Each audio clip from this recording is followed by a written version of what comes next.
Yeah. We won't bow down. Yeah. Yeah. They shut the gate too fast. Call it peace, call it class. But I see who they wave through, and I see who they ask to move. Porch lights on the same old block, same old story, same old talk. If your skin says you don't belong, they can make a wrong look strong. But the fences don't define us, and the fear they feel will blind us. Every face they try to hide still stands right here tonight. Keep us out, keep us out, keep us out. We know what that is about. Keep us out, keep us out. We won't bow down. Keep us out, keep us out, keep us out. Your fear won't right the route. Keep us out, keep us out. We won't bow down. Names get tossed like stones from a driveway built on loans. They pointed brown hands first, then pretend they don't rehearse. But the steps on every street carry more than whitewashed dreams. We belong where we stand, no permission in our hands. Yeah, and the silence won't protect you when the pattern keeps on showing. Every wall they build in pride makes the truth come back alive. Keep us out, keep us out, keep us out. We know what that is about. Keep us out, keep us out. We won't bow down, down, down, down, down. Keep us out, keep us out, keep us out. Your fear won't right the route. Keep us out, keep us out. We won't bow down, down, down, down, down, down, down. Let it crack, let it show. Every lie they try to grow, one by one, the voices rise till the whole thing can't disguise. Keep us out, keep us out, keep us out. We know what that is about. Keep us out, keep us out. We won't bow down, down, down, down, down. Keep us out, keep us out, keep us out. Your fear won't right the route. Keep us out, keep us out. We won't bow down, down, down, down, down,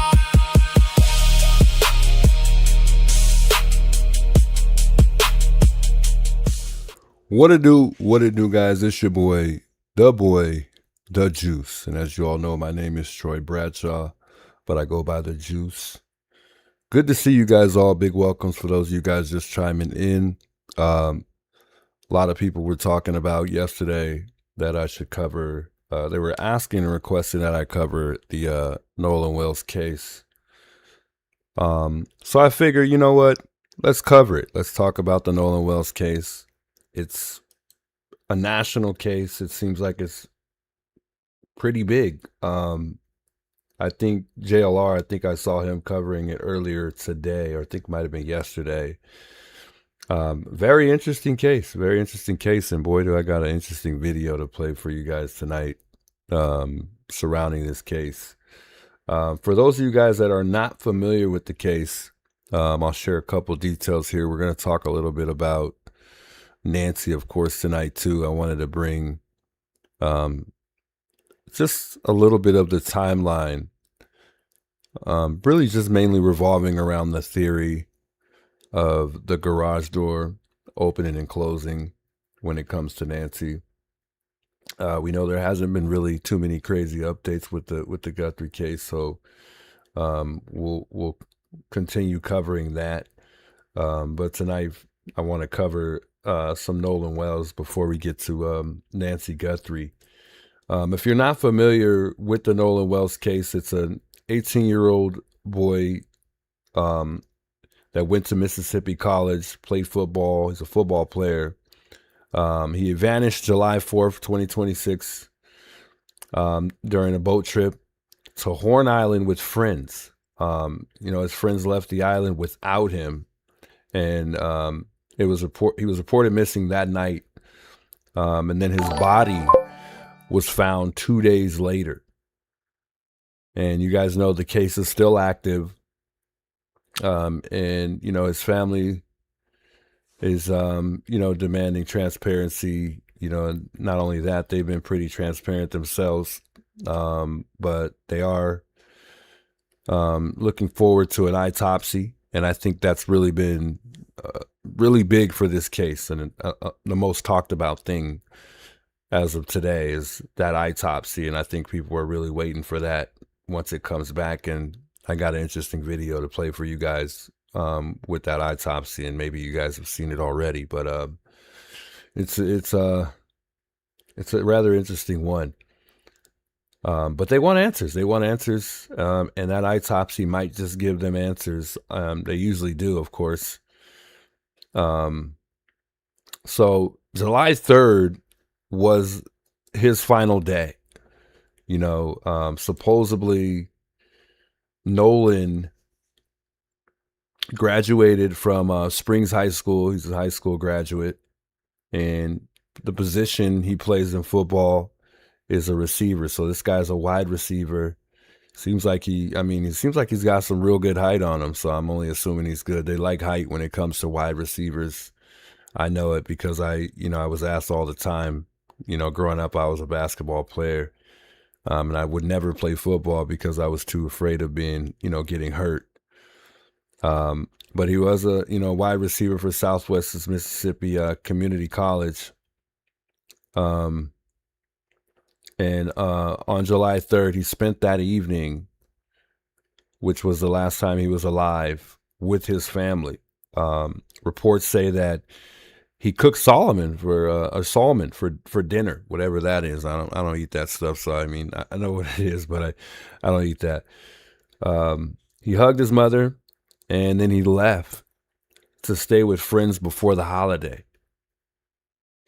So while we were all out partying and having a good time, or spending time with family on July 4th, enjoying the fireworks, Nolan took a trip, and he disappeared that very day. Reports say that he went with 3 friends. He traveled by a boat to Horn Island. So reports are saying that a remote, undeveloped barrier island with no staff, water, shelter, or communication around 3 p.m. Wells was last seen on the northwest end of the island. And friends say he told them he'd find another ride back. Some accounts say he was seen talking to a girl shortly before he was left behind. So they left him, literally left this guy.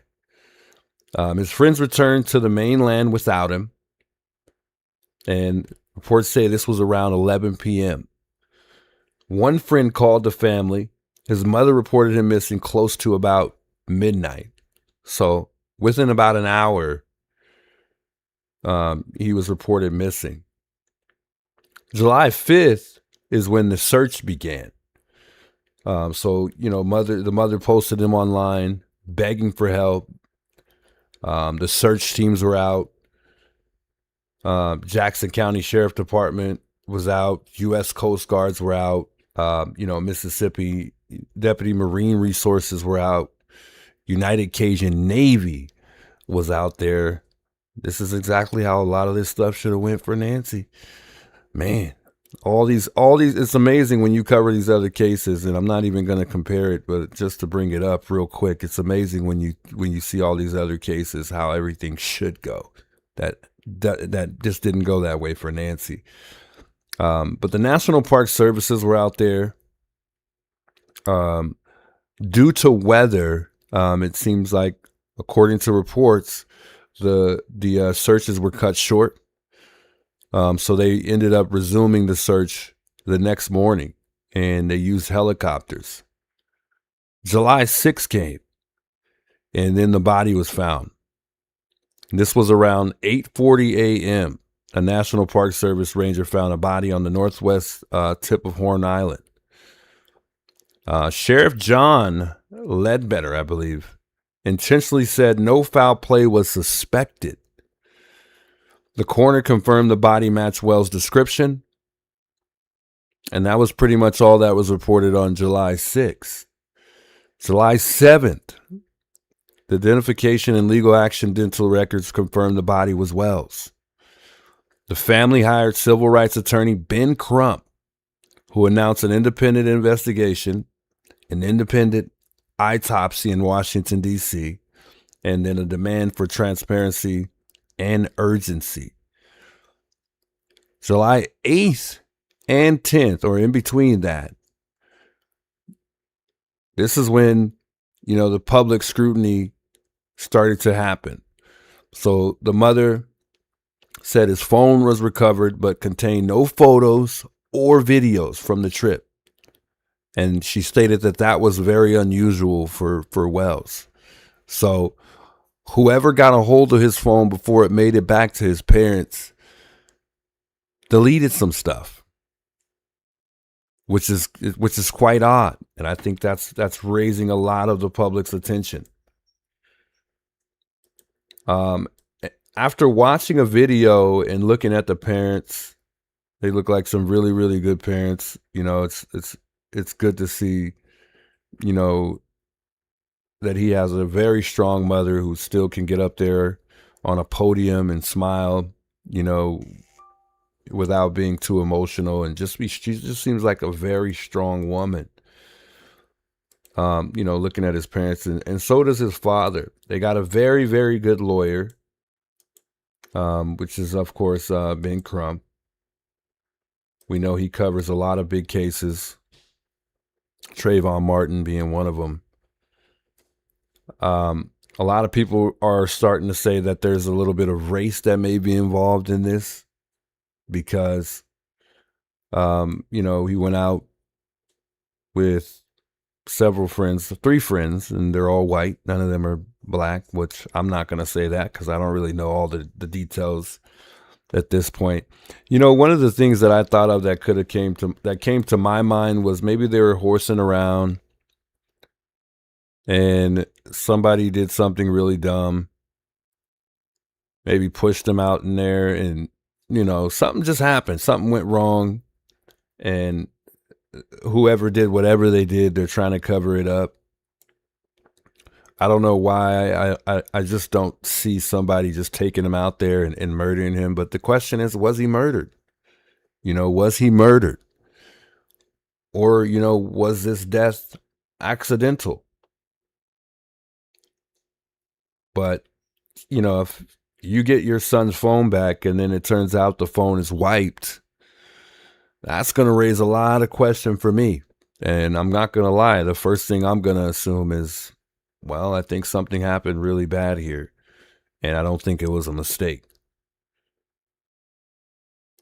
So they got the 3 friends, which I think a lot of people were questioning, blurred out. You can't really see their faces at all. You can kind of see them.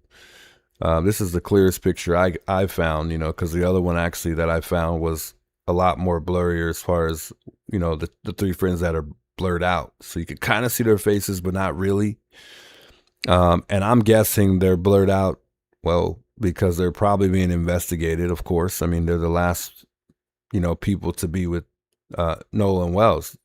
So I'm assuming whoever else was on this boat, with Nolan is also being investigated as well.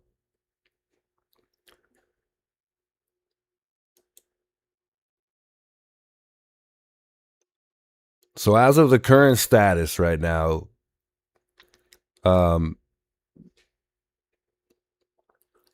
toxicology and the state medical examiner results are pending. Investigators are reconstructing Wells' final hours. So they're looking into everything, the witness statements, photos and videos, social media posts, the timeline inconsistencies. The family continues to push for all of these things. And transparency, like I mentioned, was one of them. The independent findings, answers about why he was left alone on a remote island, clarification of any altercations or disputes that day. And again, this case is national. I mean, why wouldn't it be? I mean, he's a young athlete that, you know, disappeared under unclear circumstances. So, I mean, why wouldn't it be?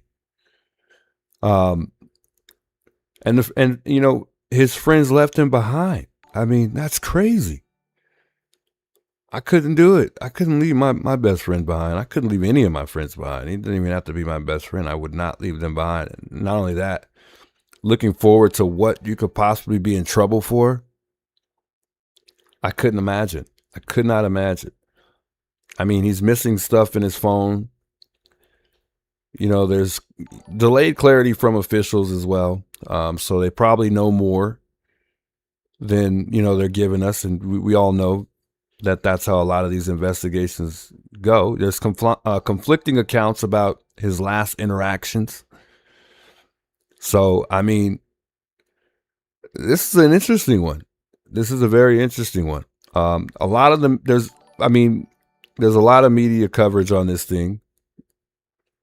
I mean, CNN's covered this, ABC's covered this, Yahoo.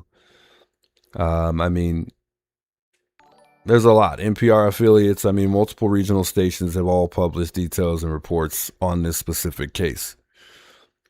And again, I mean, Ben Crump is covering this thing, so you know it's going to be something when we got Ben Crump as the attorney.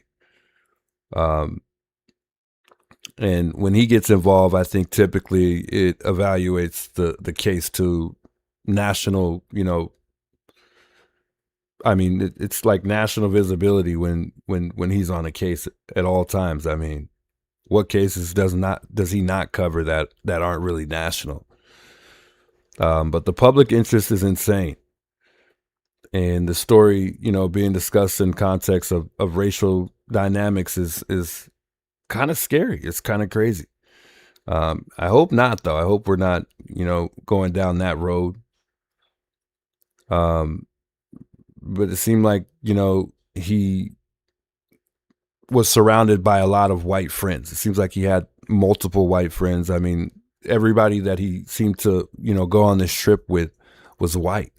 So I don't really know how the racial factor has came about. I mean, but it always does when you see a picture like this with one black man and 3 white males. So I hate that has to be.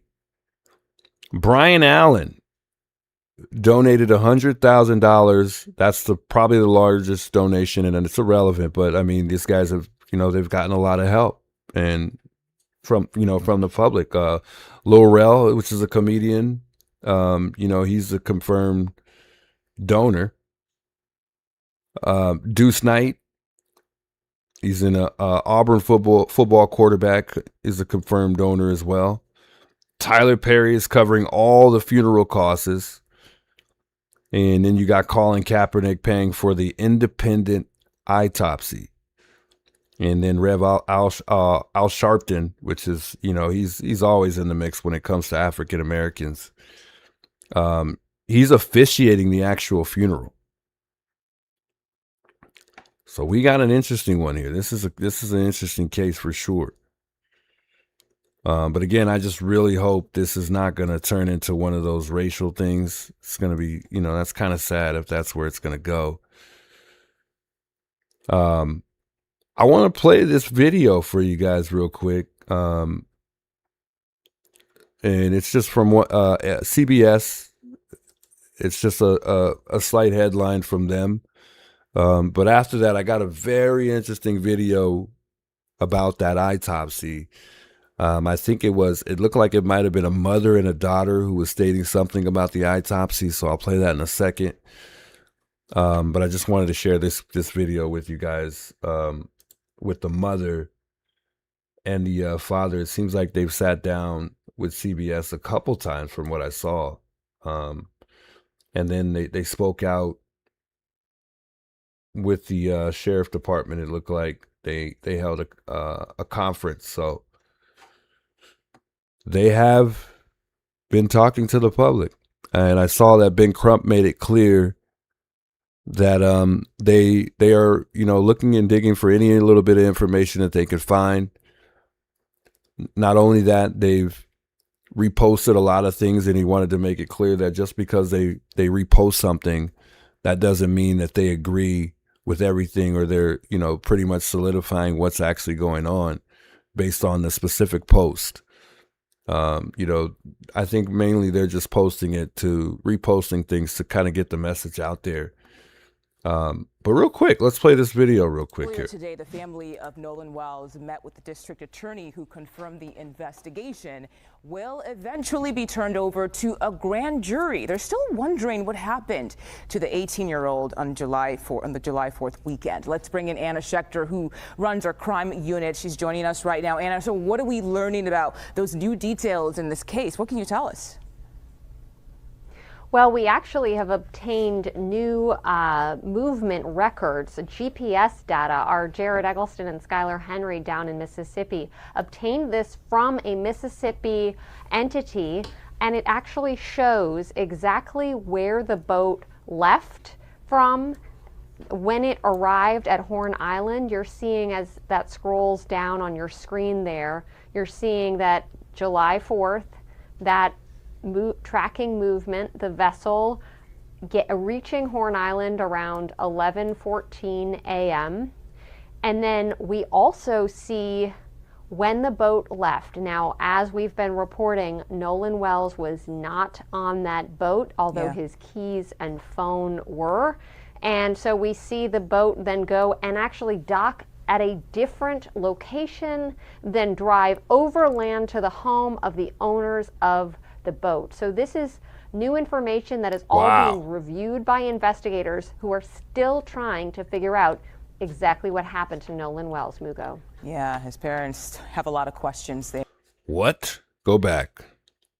Boat, although his key forth, that as that scrolls down on your screen there, you're seeing that July 4th, that tracking movement, the vessel reaching Horn Island around 11:14 a.m. And then we also see when the boat left. Now, as we've been reporting, Nolan Wells was not on that boat, although his keys and phone were. And so we see the boat then go and actually dock at a different location, then drive overland to the home of the owners of the boat. So this is weird. New information that is all being reviewed by investigators, who are still trying to figure out exactly what happened to Nolan Wells, Mugo. Yeah. So that's weird.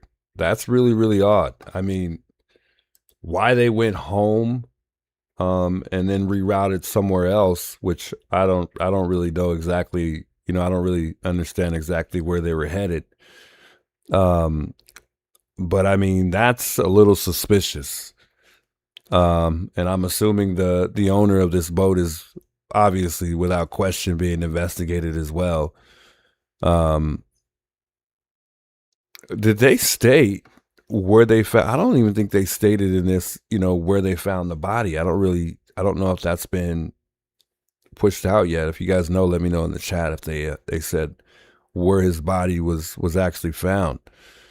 Because that's really odd, you know, and if it's, you know, near the home of where this owner is at, that's going to be even more of a red flag, you know. And I'm not saying the owner has anything to do with this, but that's really weird.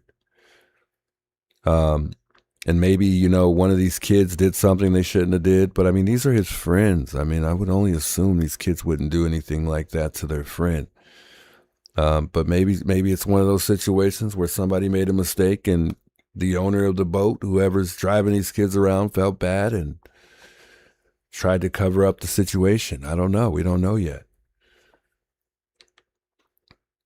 His parents. Insane. I gotta hear that one more time. You're seeing that a Mississippi, the boat left from when it arrived at Horn Island. You're seeing, as that scrolls down on your screen there, you're seeing that July 4th, that tracking movement, the vessel reaching Horn Island around 11:14 a.m. So they get to Horn Island, which is the place where they were actually going.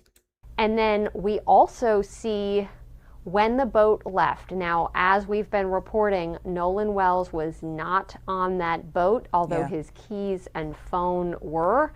And so we see the boat then go and actually dock at a different location, then drive overland to the home of the owners of the boat. So this is new information that is. So it looks like they docked here is what I'm seeing at the top here. And see, is it Sea Towel? I don't know what that, if that's what they're showing here. She didn't really specify too much, but it looks like they stopped here because over here it's showing that that's Horn Island, which is where they were headed, according to reports. And then at that point, they go back home. All being reviewed by investigators who are still trying to figure out exactly what happened to Nolan Wells, Mugo. Yeah, his parents. Or the owner goes back home. Or they go back, or they go to Horn Island, and then he goes back home, and then they go to you know, whatever place they docked at. I'm so confused.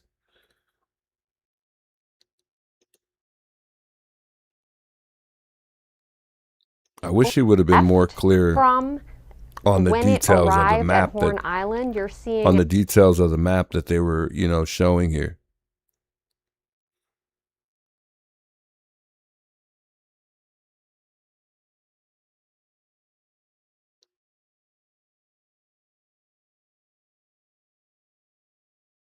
And it's just kind of like scrolling through. She's not really stopping and like pointing out really anything. It's just kind of showing the map kind of drawn out.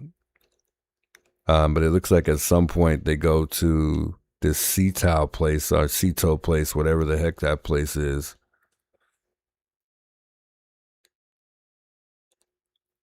But I wish she would have really went through all of the stops. Insane. That is insane. We know something's wrong here. We know something isn't right. We smell it. We see it. I mean, you can just tell something's off. I mean, in the phone, when you talk about the phone, you know, the fact that, you know, there's been things erased in the phone, which we know that shouldn't have happened at all. And all of us nowadays, we're always constantly in our phones. I know most of us probably have hundreds, if not thousands of pictures and hundreds of videos in our cell phone devices. I mean, our phones are like everything in this time. I mean, we do everything in our phones. So the fact that that was deleted, something ain't right. Something is not right here.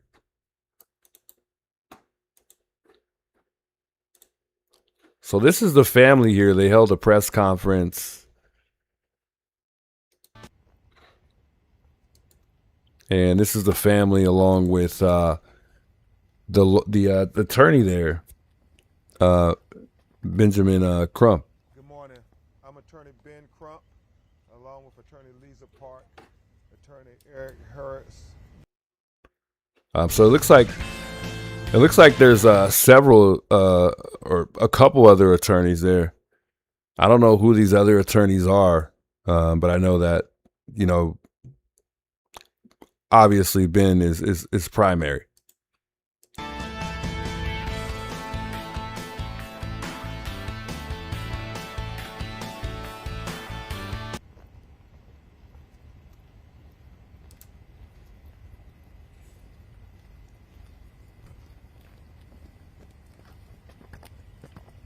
Good morning.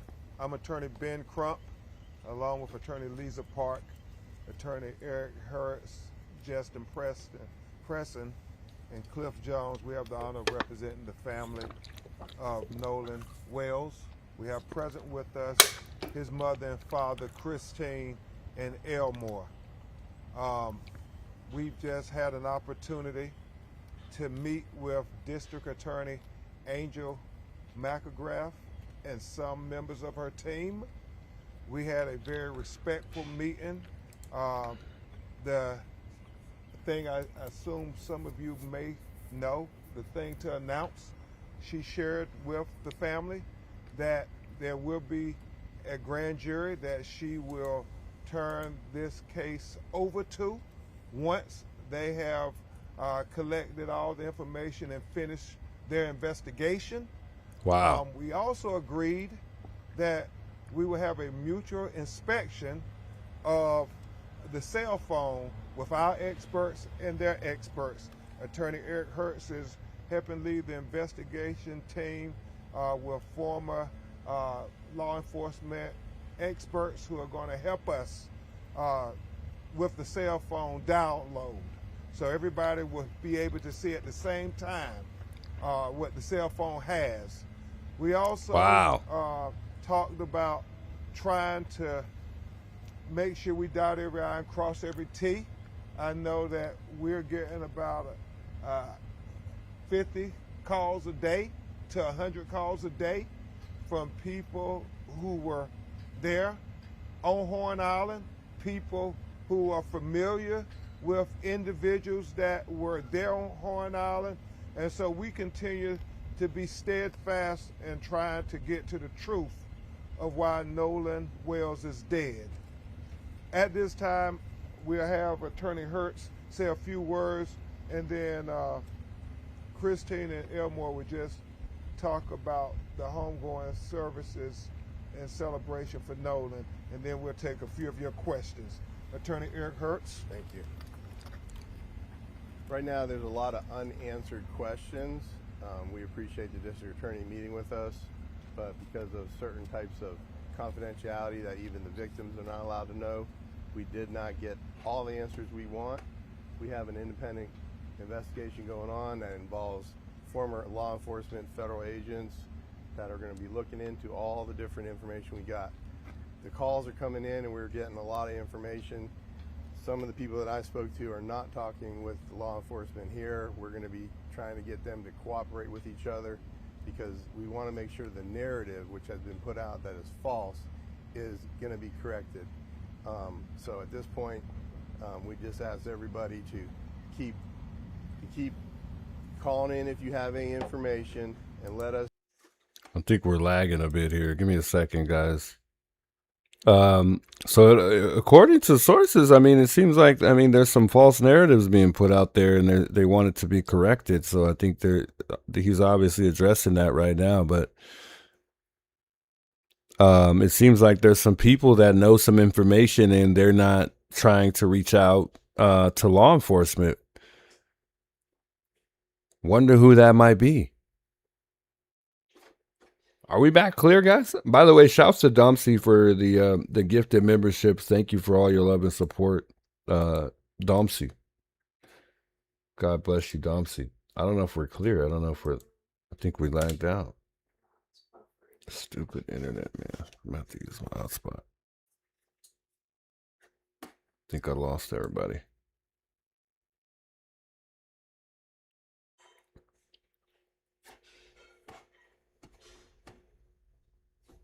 Let me know if we're back, guys. I don't know if we're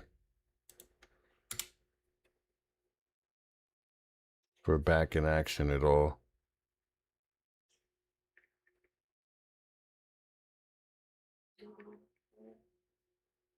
This internet is not worth paying for. I'm gonna tell you right now. It's not consistent.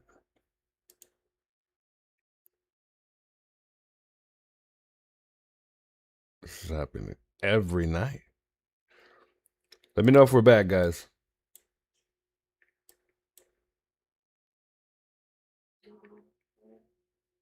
I think we're back, but I might switch over to hotspot if it cuts out again. Trying to make sure we're clear. Paula, thanks so much for the gifted memberships. Thank you so much, Domsey, for the gifted memberships there as well. God bless you, Paula, as well as Domsey. Wow. Let me know if we're smooth and we're back in action, guys. We lost connection there. Tomorrow, what I'll do is I'm probably going to go try to pick up an Ethernet cord and see if that changes things, which it might be a little bit more better, but my internet has been quite terrible. I don't know. I got internet service, and I got to tell y'all, Cox has always sucked. It's never been very good for me. But if it happens again, what we'll do is probably switch over to hotspot, and we'll just stay on that, because my hotspot works better than my actual Wi-Fi. It's so sad.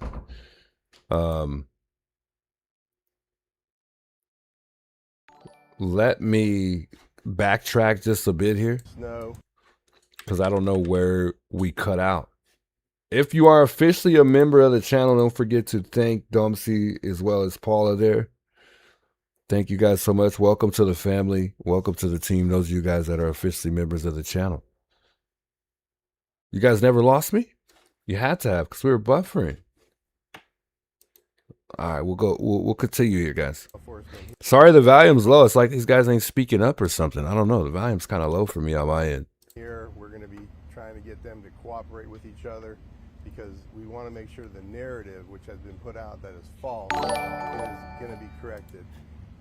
So at this point, we just ask everybody to keep calling in if you have any information, and let us know. And I personally, if we validate you're a legitimate call, we'll call you and talk to you. And I thank you all for showing up today. And now, Chris Kane and Elmore will just share with you some details of the homegoing celebration for their son. Hello everyone. So the homegoing celebration, the funeral will be held at Center Point Church in Ocean Springs. It is going to be, visitation will be 9 to 11, and then the funeral will start after that. The plan is for the repast, because again, we want to celebrate Nolan, and he would not want us to be sitting around crying and eating. And so what we're going to do is kind of have a party to celebrate him, and that'll be held at the Jackson County Fairgrounds. So we really do want to keep it for family and friends. We are going to allow media to come in as well. And lastly, I just... His teammates. Oh, absolutely. Teammates. We've already contacted Coach Les George, because we want to make sure that those guys are there. Former teammates from high school, middle school, teams that he played against. You guys are all welcome. So strong. And of course, you know, we want to make sure that our families for sure and close friends get there. So I do want to just say, for those of you, again, if you are having protests, even the day of his service, I am asking you guys to just keep it peaceful. Nolan would never want any type of violence or anything like that. He was not that kind of person. So if you guys would, again, just be peaceful. And to the community, thank you so much. Just the outpouring of love, support. We've had some local officials, Mayor Casey Vaughn from Gaucher has reached out to us. Oh my gosh, I can't even tell you. He has, it's almost been every day. He's been texting to check on us. Also, Jeffrey Hullum, thank you so much. What a strong woman. Pretty much every day. Strong mom. Receiving a lot of stories from Nolan's teachers, which just warms my heart, his classmates, teammates. So again, for those of you who have donated to the GoFundMe, once again, I stress, if you are not financially able to, we're not begging for that money, okay? If you're not financially able to, we understand. We thank you for whatever you can give, but if you cannot, if you would, just keep us in your prayers. And to his friends, stay strong, and please just take care of your mental health, because I know this is a lot. It's a lot for us, and I know you guys are feeling some of that too. So thank you all. Thank you. Are there any questions? Yes. Attorney Crump, Skylar Henry here with CBS News. The last time that you spoke in a setting like this, I know you guys were hoping to get results back from an independent autopsy. I know you mentioned that Nolan had been sent. Why are they so low? Is there anything to share on that front? Not at this time, but we hope soon, very soon. Obviously, we're concentrating on the funeral services, but hopefully shortly thereafter, we will be able to tell some findings of the preliminary autopsy. Still waiting on some things. And also, while we're talking about funeral services, want to thank Mr. Tyler Perry for paying for the funeral. Absolutely. As well as Colin Kaepernick for helping to shoulder the expense of the independent autopsy. And I thank Reverend Al for agreeing to officiate the funeral services. Yes, sir. Aaron Gilchrist with NBC News. Mr. and Mrs. Wandley, you said from the very beginning that for you, this was really about getting some answers about what happened to your son. Do you feel like after your meeting today, you have any more clarity on what happened? Well, it was just a meeting where she talked about the process. She didn't tell us any information about the investigation too much, because those things are, as she said, her role and what she has to do. But they still have questions, and that's not insignificant to this meeting. It's just in general. Every morning they wake up and there's a hole in their heart, and they are trying to say, what happened to my son? Obviously, you know, they feel strongly that he would not have just stayed behind. He wouldn't have left his cell phone. And so we're trying to get to those answers. Attorney Crump, Brian Rose, GC Wire. There's been a lot of misinformation that's been spread online, especially the pool picture that was shared by you, and you had said that. Well, I didn't share it. I reposted it. I hope you guys can hear it. It's let's make it clear. We're quite low for me because we're trying to get people to come in and call. And so we've said from the beginning, we're in a ferocious search for the truth. And so things out there, we are trying to post, ask people, do you know something about this? Let us know. Just because we repost does not mean that we authenticate anything. Look at our social media. We have always been very careful to say this is a repost, and we almost always give a declaration that that's what it is, a repost. And so we want people to continue to call about everything, videos, whatever interactions they saw, and thank God we are getting dozens of people calling every day saying, I was on Horn Island, this is what I saw, I know these individuals, this is what we know. They said, we understand the sheriff's investigation has hundreds of people calling too. And so the hope is that when this is presented to the grand jury, all relevant witnesses and evidence will be presented to them so that we can have a fair and impartial investigation into the death of Nolan Wells. We were very honest and candid with the district attorney, and she was honest and candid with us.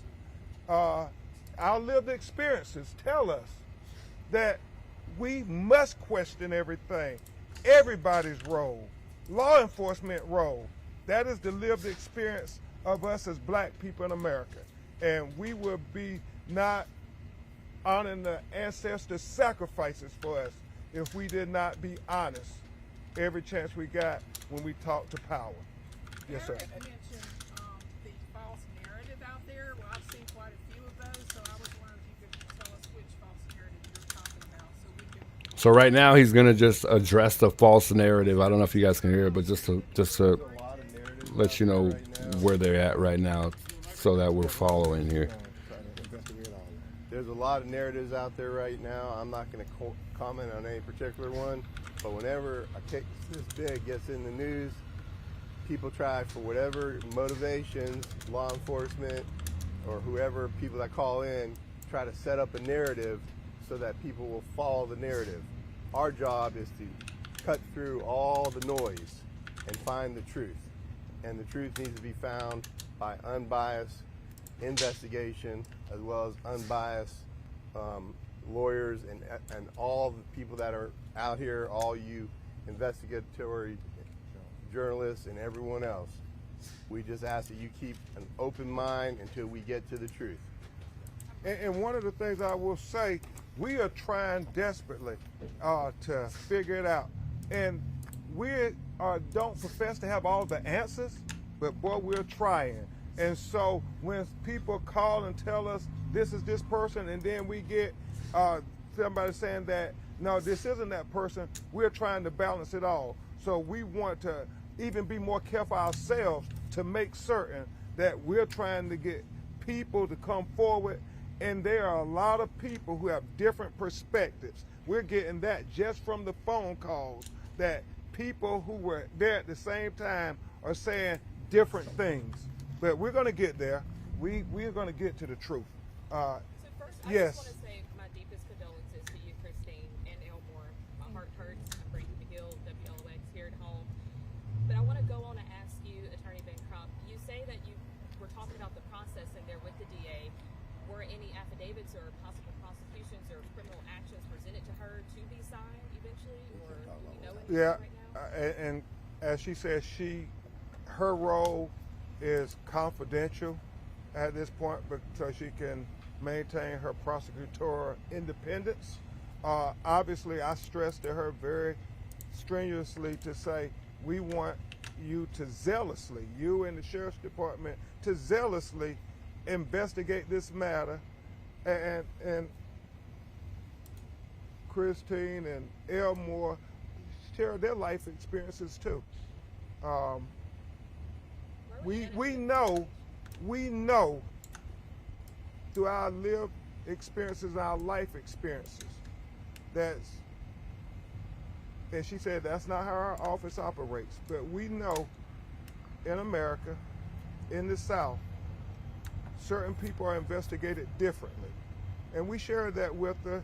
We didn't, ask that she understand our perspective, but we said we should mutually try to understand each other's perspectives, where we're coming from. And we agreed that we will try to do that. Where are we at in the investigation, the autopsy? We're supposed to get it back Friday? Well, no, we like we said, we're waiting, let the doctors do what they do. They ain't got their autopsy back neither, so we're trying to get it right. And then when we get it, we're going to share it. Yes, ma'am. On Friday in the press conference, you said that you hear on the video Nolan saying, yes, my freaking phone, what are you freaking doing? That's what a witness told us, and that's what we reported out. Then another witness had come forward and said, no, that was his voice. We have other witnesses who said there were other altercations, so as Mr. Hurt said, we're trying to go through it all and so forth. And we'll be even more careful to say this is what a witness told us in the future. And so your team hasn't been able to look fully into that? So according to sources, according to Ben Crump here, they've been getting a lot of people reaching out, and it seems like they received a numerous amount of people reaching out and tips. And I mean, he clearly just said it right now. I mean, it seems like there was some type of altercation that took place. I mean, I think this is clearly a homicide. I mean, the fact that it seems like to me, and I'm not too sure if that's what the lady reported, but I mean, it sounded like to me, because like I said, she wasn't very, she wasn't really giving, she wasn't taking us through the boat stops. I mean, she pretty much, said it for the most part that they, she said it. I mean, they went a whole nother place than than the original place that they were actually going to. And it seems like the owner of the boat went back home for whatever reason. I don't know why. I don't know really how far out is. I don't know how far out the place is from the home of the owner of the boat. But like looking at the map, I mean, it looks like a pretty far distance, but I mean, it could be close for all I know. But I mean, I think this is clearly a homicide, guys. I mean, why would there even be an altercation that took place, whatsoever? I mean, they're supposed to be going out on a boat trip and simply having a good time. So, what really went wrong on that boat? And what would have led to Nolan's death. I mean, it went so far that this guy died. I mean, it went so far that they even had to leave him a kid, a child. I mean, he's still, to me, he's still a child. I mean, he's 18 years old. He's not even a fully grown adult yet. I mean, he's a freshman in college. That's crazy. How do you leave a child behind on an island?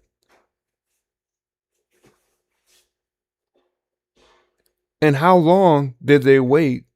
And why was it somebody, how long did they wait to reach out to the parents? And why was it a friend that, reached out to the parent? Why wasn't it an adult reaching out to these parents right away as soon as he was left? And it seems like for the most part, they reached out, within I mean, I wouldn't say they waited a super long time. Because I mean, the mother, she reported him missing within an hour of, her finding out. But for all we know, this could have took place at a different time. This is crazy.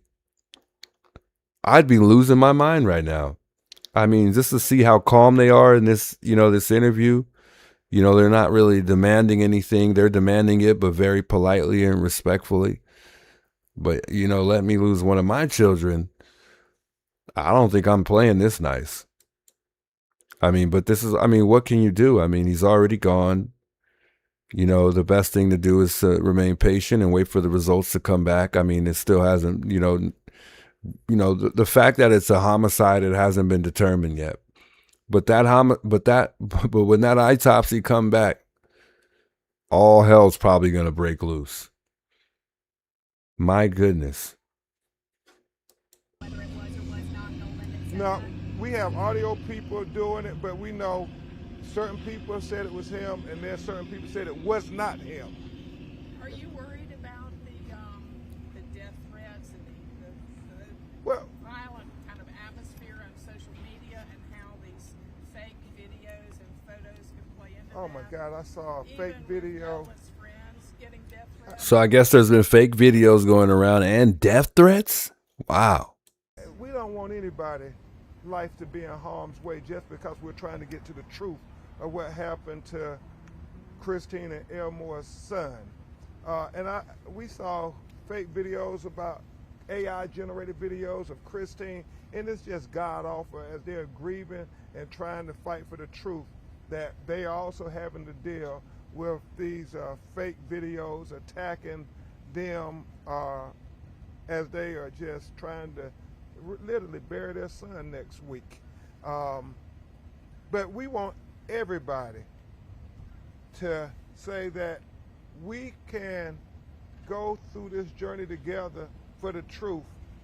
And even though we may have different viewpoints, we can all agree that everybody wants the truth, and nobody's life should be threatened for seeking the truth. Nobody should be, presumed accountable until we have evidence. His mother and father only want, and Christine has said it multiple times, she only wants what you would want. Wouldn't you want desperately to get to the truth? Wouldn't you want people who were closest in proximity to what happened to be investigated and thoroughly investigated? We know that, if it was Nolan, how would he be investigated? So, one last question. Really quickly, just curious about the dynamic that you guys have had, Christine and Elmore, with law enforcement up until this point. Have you all been able to speak with the sheriff, any of the lead investigators, since what happened last week? So that was actually clarified in today's meeting. The DA's office wanted to take over that communications because they do have a victim advocate, which I appreciate, but of course that wasn't what she, took responsibility and accountability for. But we were not communicated with that information. So for us, you know, like I said before, the last time we actually spoke to someone with the Sheriff's Department was last Tuesday. That was via text message that I initiated, just asking for an update. So that's the biggest thing is, you know, I appreciate that she took accountability for saying, hey, that was actually our doing. But, you know, we have a setup now, and so the hope is that we'll have that open lines of communication. So you feel like this was useful And today? Attorney Hertz has a comment on that there. Let me just say that under the law in Mississippi, a victim is entitled within, I think it's 72 hours to get an incident report and to have certain information shared. It's been more than 72 hours, and that's part of the meeting here today, to start getting the incident report and all that information that we came here to collect, as well as listen to the district attorney and what she had to say. Did you get that report? No, not yet. We are working with them to say there need to be better communications with the clients and so forth. So the big things that we know, there's going to be a grand jury into the death of Nolan Wells, and number two, that we're going to have a mutual inspection of Nolan's cell phone. We just want to make sure everybody else's cell phone is also being downloaded. Thank you. Really quickly, as far as when are the homegoing services? Monday, Monday. 11 So they're having some, so they're, you know, they're gonna pretty much kind of throw a party for Nolan Wells, and they're doing, they're getting ready to bury him as well. Man, my heart goes out to that family. That's just, what a sad story, guys. That's just crazy. And you know what beats me is, you know, the fact that that phone was taken and then the messages were deleted. You know, and why would they take his keys? What would they need to take his keys for? And the phone? Come on, man. There's no doubt in my mind at this point that we got a homicide on our hands here for sure. And to me, I think, you know, digital forensic experts are going to eat this up. They're going to eat this up. And I think they're going to be able to retrieve a lot of those deleted messages. Because his mother said that there was messages missing. And the Snapchats had no photos or videos from July 4th. So the day that they went out and they were having a blast or having a good time or doing whatever they were doing, there's no evidence of that because they deleted it all. For what? For what?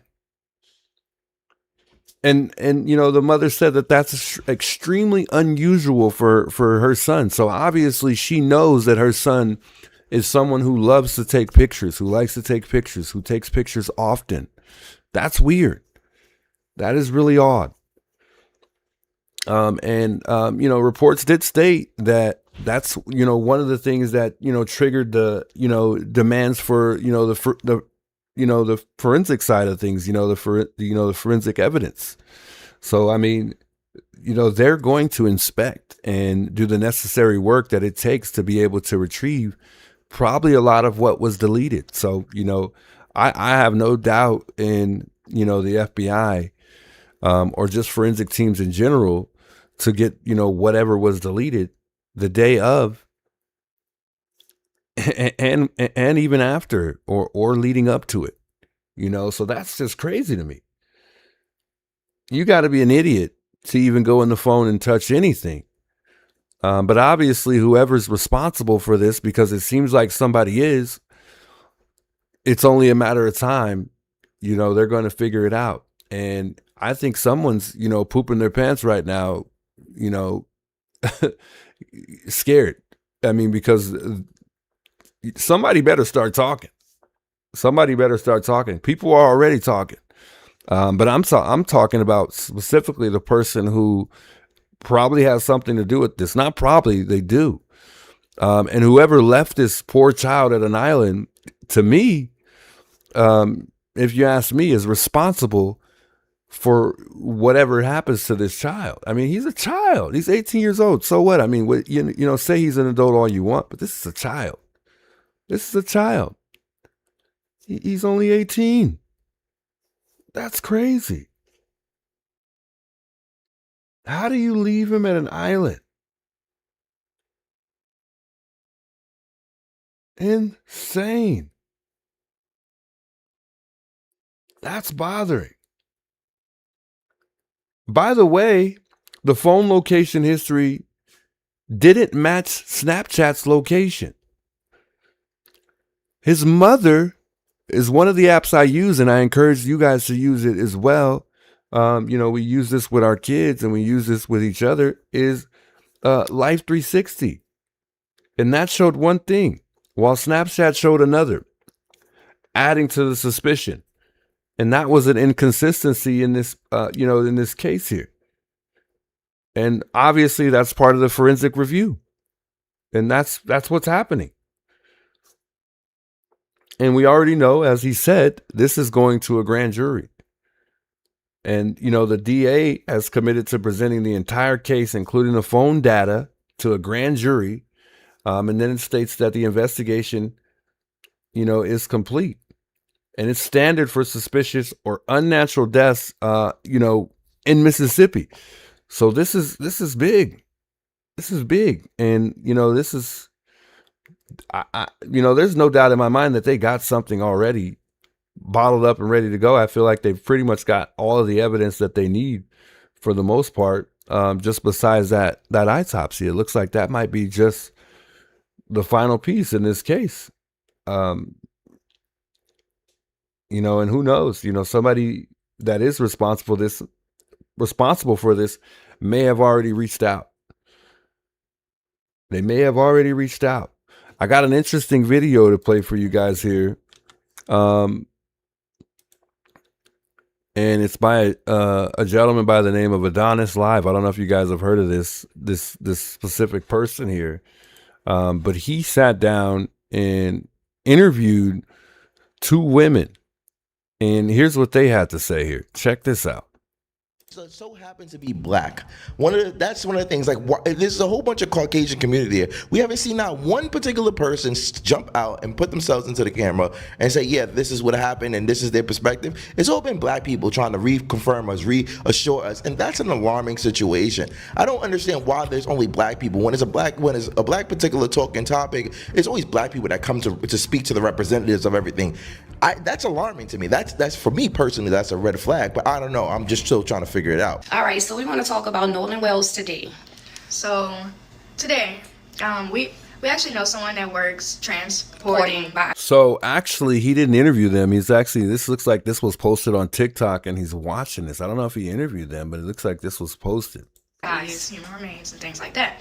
So today I got a call from that person, and they were just talking about the body that they came across.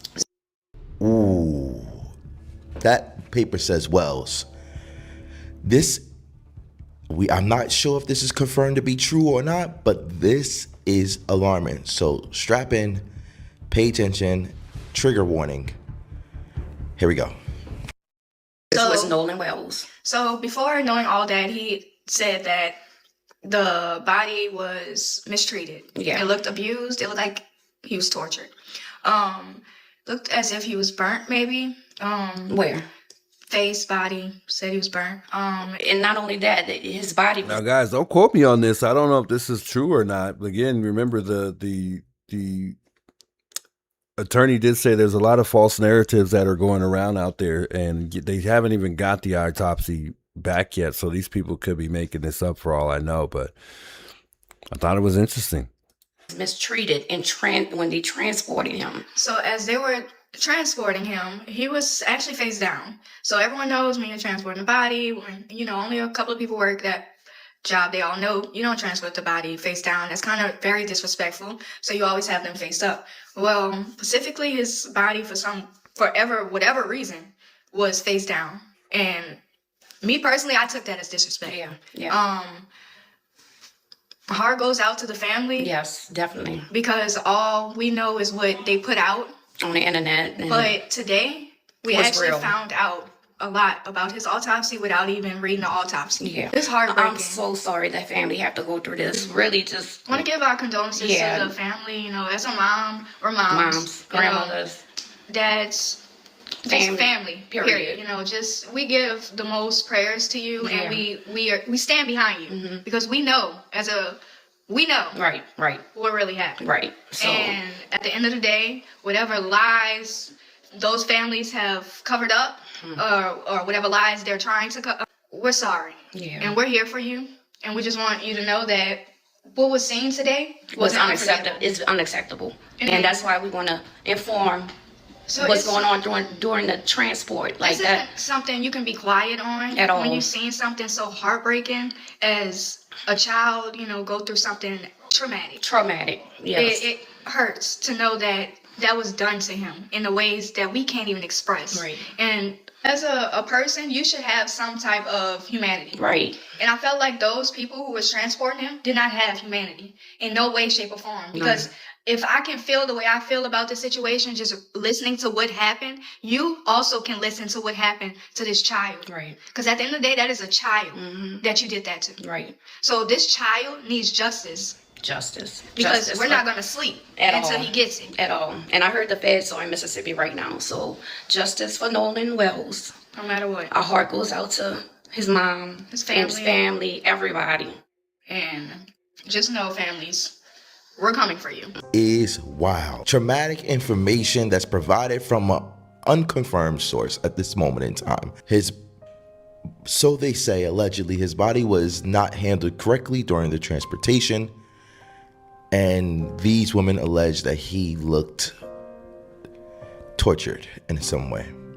Now, I cannot confirm nor deny that these particular accusations are true, but this is becoming more heart-wrenching with every video that pops up. That makes me angry, bro. What are the answers? My God.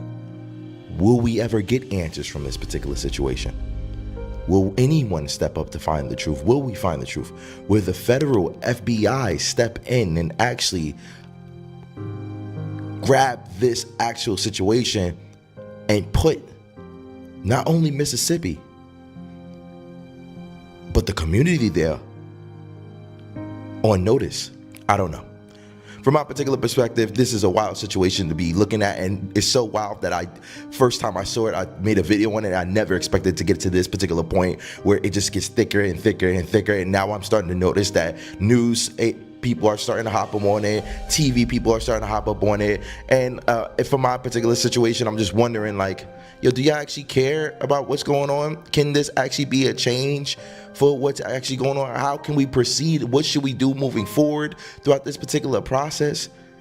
Like, this is wild. I don't know what to do. As I'm saying and thinking, like, I was literally thinking, listening to them, like, yo, like, all right, cool. If we find out what happens to them, what do we do then? What's the course of action? This is a domino effect. This is a pot boiling right now. How do we use this particular situation to make change for the next generation? Not just talk about it, but be about it. What are your thoughts on this particular situation? I'm just very confused. I'm still digesting this particular information. Thank you so much for being. I don't know where he was going with that, man, but I mean, I know these situations don't never turn out very good, especially when it starts to become a race type of thing. This could potentially erupt a whole city. And, this could start riots. This could go in a whole nother direction. And like he's saying, what really to do moving forward, because, sometimes justice isn't simply enough for some people. And it's unfortunate because, obviously justice does not bring back Nolan Wells. Neither does the money that's being raised for Nolan Wells right now either. No matter how much money they raise, it still doesn't bring back Nolan. No matter what we do, nothing really at the end of the day brings closure to this family who's lost their poor child on a boat trip that was supposed to be fun. He was supposed to go out and have a good time. And obviously, the parents trusted these people to take their child on this boat trip. And it's really sad to know that they had to get a call like this. This is one of the worst, this is one of the calls that we fear most as parents. You know, I hate to think negative sometimes, but that's just the way we think as parents. We send our children out somewhere, we let them go over to their friends' houses, and unfortunately, situations like these take place. But this one's beyond me. This is beyond me. They set a goal. It looks like on a GoFundMe an account. It looks like his mother was the one who made the GoFundMe account for her son. This is the GoFundMe here. If you guys want to, donate, feel free. It looks like the goal is $750,000. They're currently at $703,000 as of right now, and $703,000 dollars right now. And God bless them, and God bless the people who have took the time out to donate to this poor family. And I hope they go beyond this goal. But justice needs to be served for Nolan Wells. What a tragic situation, man. That's awful. That is awful. And we'll definitely be, following this case until the end. I mean, this is a very interesting story, but yet a very sad one. I mean, and this is probably I didn't really cover too much, too long when it came to Javea Harris, the 4-year-old little girl who went missing in South Carolina. But this would technically be my third case, and this pretty much makes it two children. When it comes to cases that I covered, and these are cases I just don't really like, because it's two kids, and it's like, for an older woman, like Nancy, it's almost like the same thing, because when you get older, not only as a child, it's, for children, they're vulnerable, but the same thing applies to an elderly woman, because they say when you get older, you go backwards. You kind of become a child again, the elderly people, once they get up in a certain age, they, have child tendencies. You wear diapers when you get older. We call them briefs, just to be, on the respectful side when you're dealing with an elderly person. You don't really use that term. But man, my heart really goes out to this family here. And luckily, they even have the heart to, put everything to the side, put all grief to the side, and, go and sit down and have conversations with these news stations, and, sit down and, they it's just crazy, because I don't know if I could find the strength that they have, to go out and do what they're doing. What a strong mom, and what a strong pops that Nolan Wells had. And I'm pretty sure he's just as strong. I'm pretty sure they put a whole lot in his tank. And it seemed like to me that they raised a good kid. I mean, it says a lot, because I mean, here they are, and their kids going to college, freshman year, and then this happens.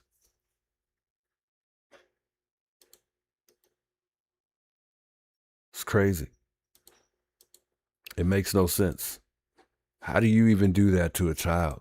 And let me not even go that far, because, I can't just assume, somebody did whatever they did to Nolan. But I mean, come on, man. I mean, the details pretty much say it all.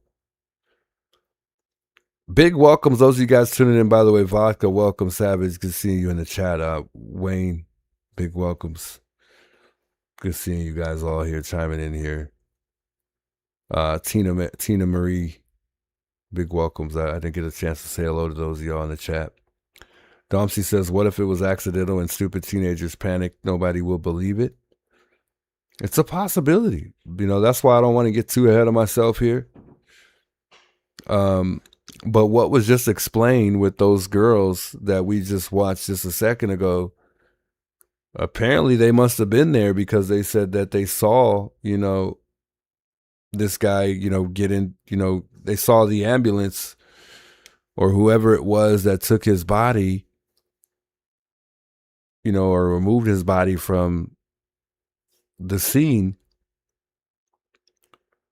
You know, it's pretty graphic. I mean, but apparently whatever they saw,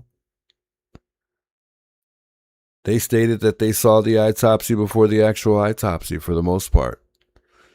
And they said that he looked like he was burnt. So, I mean, if that turns out that that's true,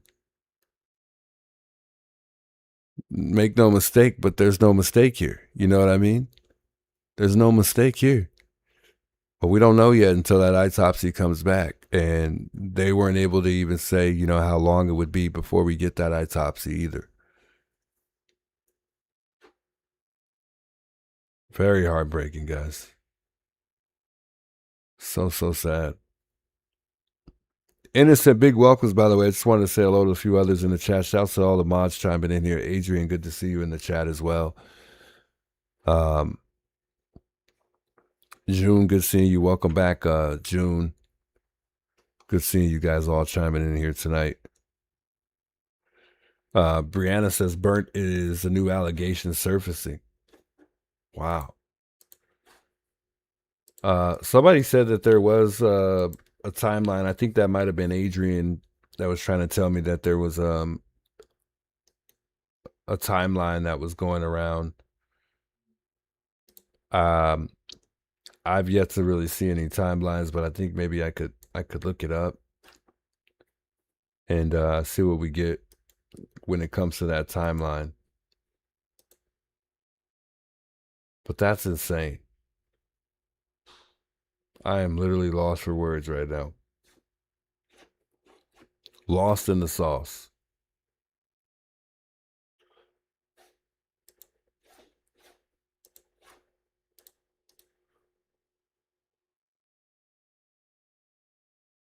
Ghost to this case, yes. Innocent says. Kenny says there are 2 autopsies, one by officials and one independent by family. No one can see the one before they are finished. Wow. I mean, he said that we were going to be able to, you know, look at some stuff together or look at some of these autopsies together. Not literally look at the autopsy, but as far as the information being shared. According to Ben Crump, he said it would be shared all at the same time. So that way everybody gets it at the same time. I don't know how true that is, though. Multi-Chick says, right on Colin Kaepernick. I believe he was represented by Ben of Midas Touch for his case, if I remember correctly. Not too sure. Pilot J says 3 hours unaccounted for. Wow. Innocent says, I have 3 sons and 2 daughters. I am lost for words also. I mean, I just don't understand how they could do this to somebody. I mean, and you know what? Let me not say that. I just don't understand. Let's just stick to the facts for right now. I just don't get how, from what it sounds like, you're aware of something that took place. Don't know exactly what specifically took place at this moment in time that this child was left at the, left on this island. But regardless, how do you leave a child on an island? They're not even on land. They're in the middle of water. So let's just say Nolan was actually alive at this time. How do you leave him on an island and expect him to get back? And I don't think it's true when they stated that he said that he would find a ride back. I'm not buying that part of the story. Because who is going to try to call somebody for a ride on an island?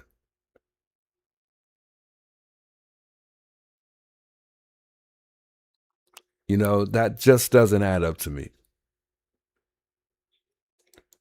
Adrian, thank you for sharing that timeline with me, by the way.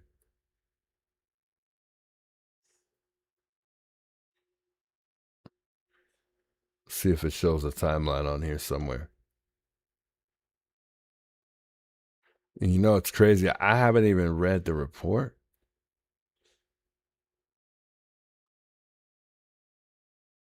Insane. Oh, it's kind of everywhere. I think I pretty much went over the timeline, though, for the most part.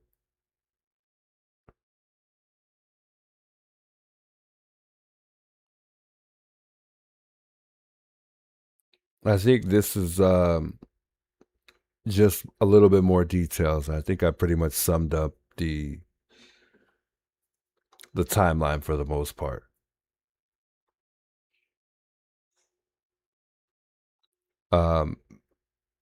Because it says that on July 4th, after they received a phone call around 11 p.m.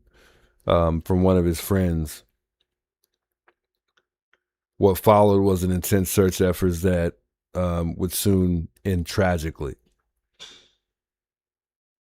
And then it states on July 5th, Christine said she and her husband had possession of their son's cell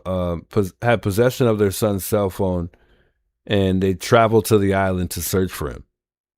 So they went out there. And like I told you guys earlier, due to the conditions, they had to come back the next day. So they had to limit the search. They could not search as long as they wanted to because of the weather conditions. The mother of one of Wells' friends retrieved the phone for the family after tracking it using Snapchat to a house where a lot of people were gathered. Hans told CNN, Laura, adding it took about 15 minutes for someone to find the phone and give it to her.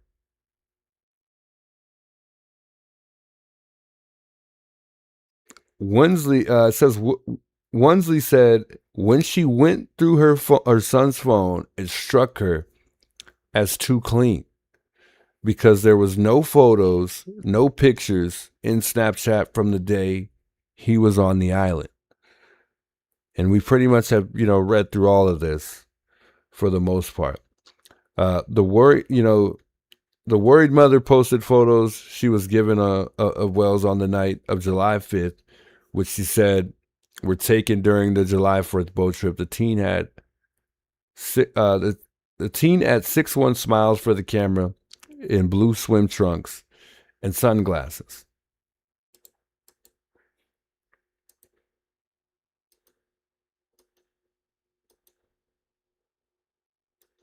And I got that picture of the son here, as we've been sharing here tonight. So there's Nolan Wells in the middle of the three white males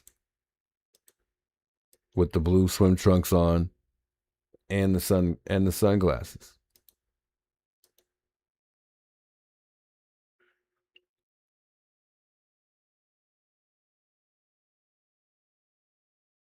So they said the Coast Guards went out there, Mississippi Departments of Marine Resources went out there to search the island. From the people that they talked to, it sounded like, he chose to stay on the island with the assumption that he was going to get a ride back to the mainland with someone else. So that's what they were pretty much told that Nolan Wells was going to do. Because according to them, or according to whoever reported this, he was going to stay back and, wait for his ride or someone to come get him. But I'm assuming that was all made up, and, for all we know, he could have already been gone by then.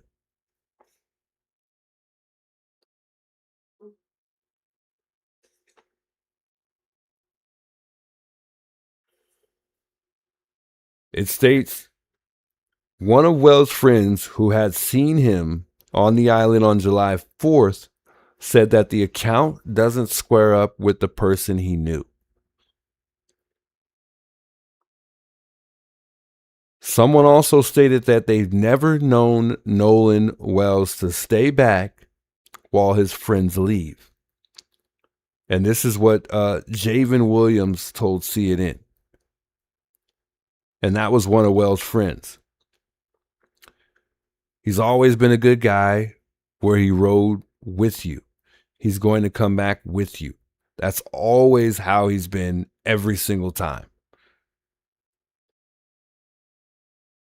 So the fact that someone's misleading the law enforcement stating that he wanted to stay back seems like that's a lie. According to his friend, that is not how he is.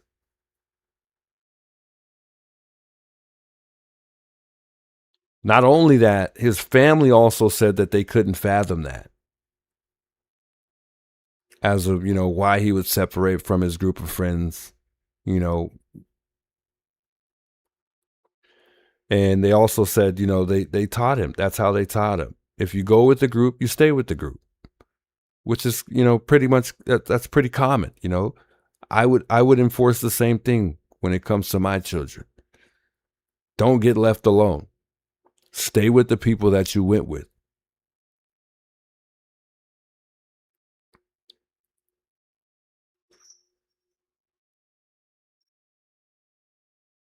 So group's vice president told CNN he spoke to several people who were at the Horn Island on July 4th.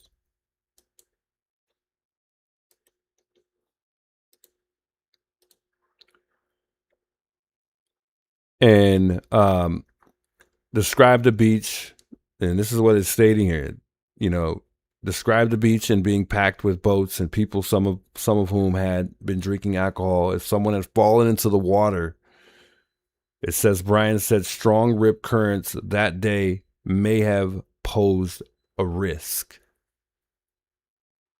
So it wasn't even safe for them to stick around on that specific island.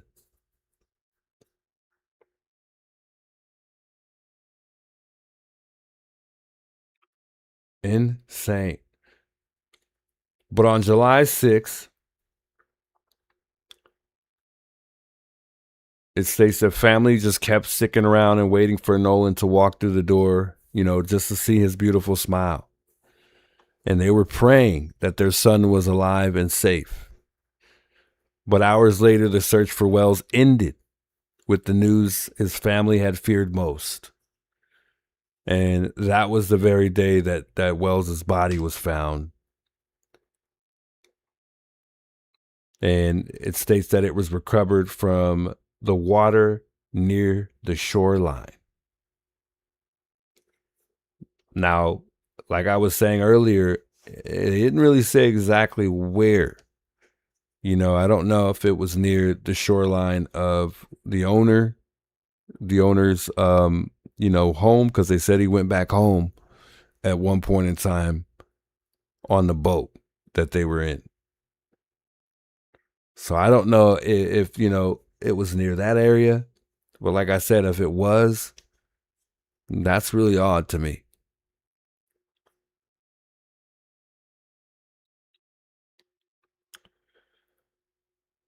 So the coroner's office requested that the autopsy be conducted at the state medical examiner office because of the condition in which Wells' body was found. So that is odd. And mind you, remember, they took this trip on July 4th. This is only 2 days later, guys. 2 days. And they're saying that there's a certain condition that his body was in. Although they're not giving details on that.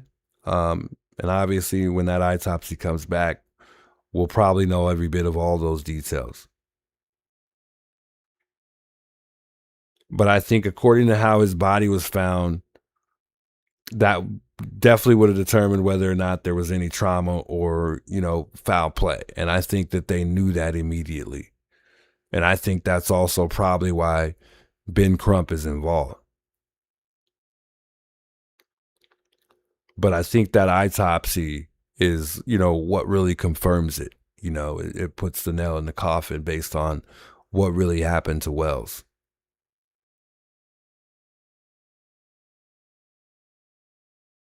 Insane.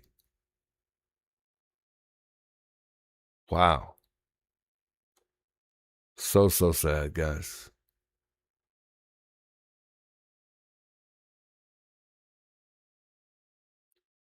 Man, that one hurts.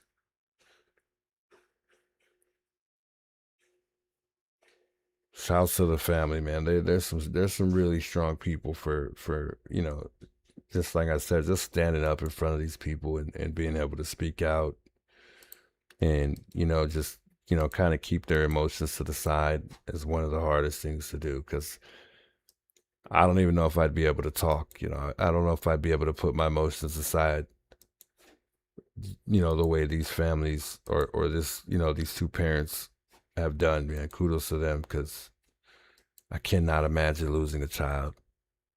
I cannot imagine.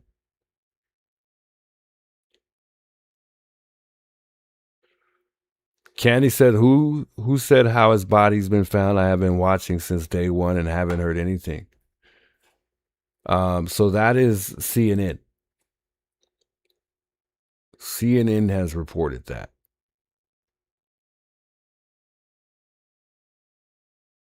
And you heard the two girls that just mentioned what we played just a second ago,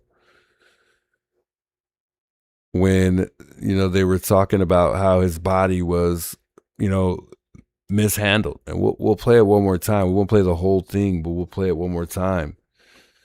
But they stated how the body was mishandled and the condition that the body was in.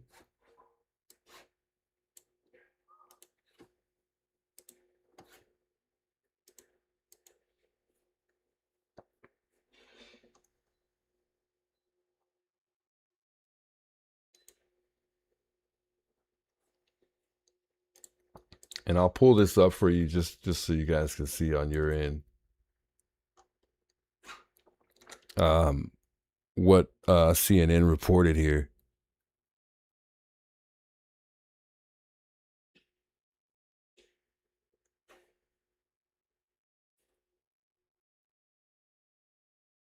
So this is from CNN here. And it states, and shouts to Adrian for sending this to me, because I haven't read any of the reports from any of these major outlets. But it states there was no immediate sign of physical injury in Jackson County. It says Bruce told CNN the office requested that the autopsy be conducted at the state medical examiner's office because of the condition in which Wells' body was found, and to definitely determine whether there was any trauma or foul play. So obviously, however they found him, however he looked, and however he was, really provoked this autopsy. And I think whether or not they found him a certain way, an autopsy was going to be done regardless. I mean, we do this type of stuff to really know what happened to somebody that, you're not certain of what happened to them. You have to.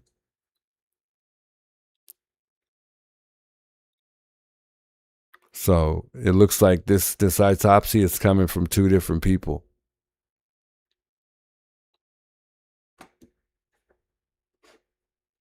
Man.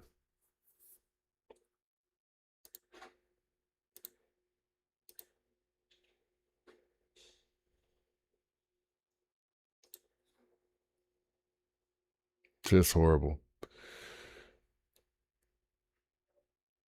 But all we can do, guys, is pray for the family. That's all we can do at this point. And, send our prayers to them, keep them in our prayers, and, hope for the best. Nothing we could do to bring back, Nolan. And all we could do is really just simply be strong for this family, and hope they get the justice that they deserve, for this child. And I hope that, whatever this is seeming like took place didn't really take place the way it is. Hopefully I'm wrong. I hope I'm wrong. But according to this information that we're reading today and we're discovering here, it doesn't seem that way to me. Nolan Wells. So before knowing all that, he said that the body was mistreated. Yeah. It looked abused. It looked like he was tortured. Looked as if he was burnt, maybe.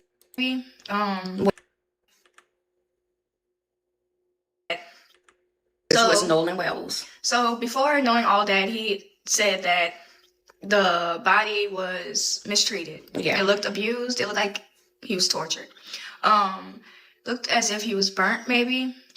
Where?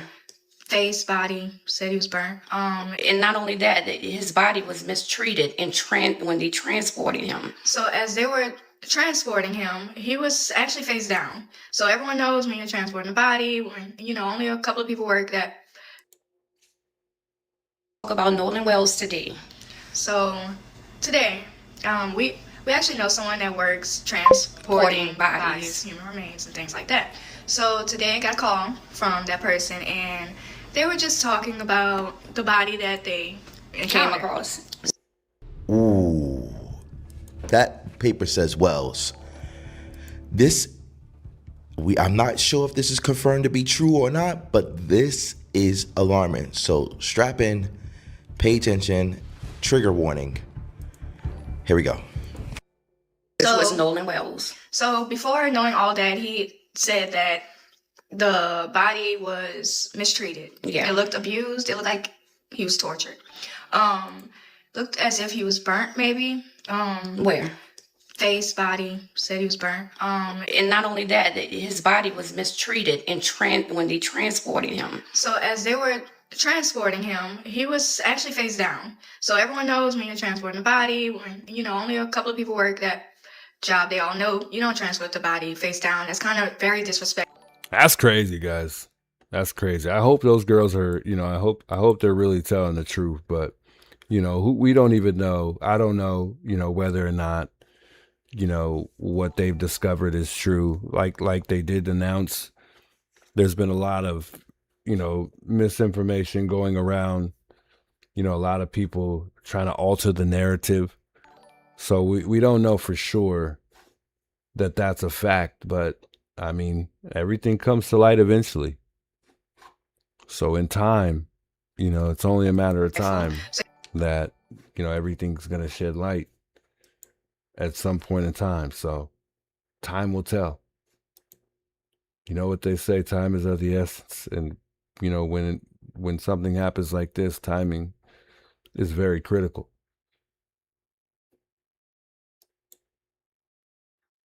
Connie, thank you so much for the 10 gifted subs. You're always giving your love and support. God bless you, Connie.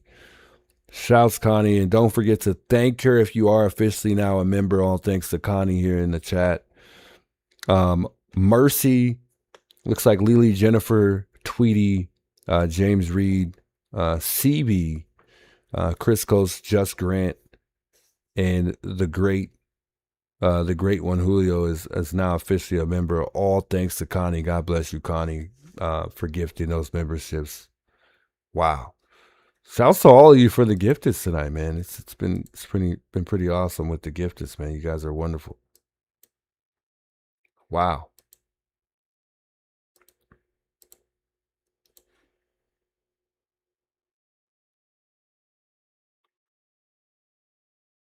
Indeed, Adrian. Yes, I agree. She says everyone's entitled to their own opinion and theories. This does not reflect the Juice or his channel. Indeed. Yeah, we don't know yet, guys. I'm just gonna kind of just keep observing until we know. Based on what I'm observing, like I said, it does seem like there's something a little bit off. It does seem like, something isn't adding up. And, to me, it does look like that somebody is not quite telling the truth here. And to me, what brings really question, like I've said before, is the fact that, the phone, and then, you leave somebody on an island who probably doesn't even understand, where he's hardly even at. He probably knows where he's at, but he probably doesn't really understand exactly where he's at. you know, and who does? You know, nobody really understands the ocean. So, I mean, it's just awful, man. It's just awful. It's just a bothering story. It really is. Yes, thank you so much, Connie, for being kind. I agree. Giddy says, if you haven't done so, did you change your name? If you have not done so, please smash that like and subscribe, as well as sharing. Thank you so much. It really helps juice on the channel. I appreciate that a lot. Giddy up, go Kimmy.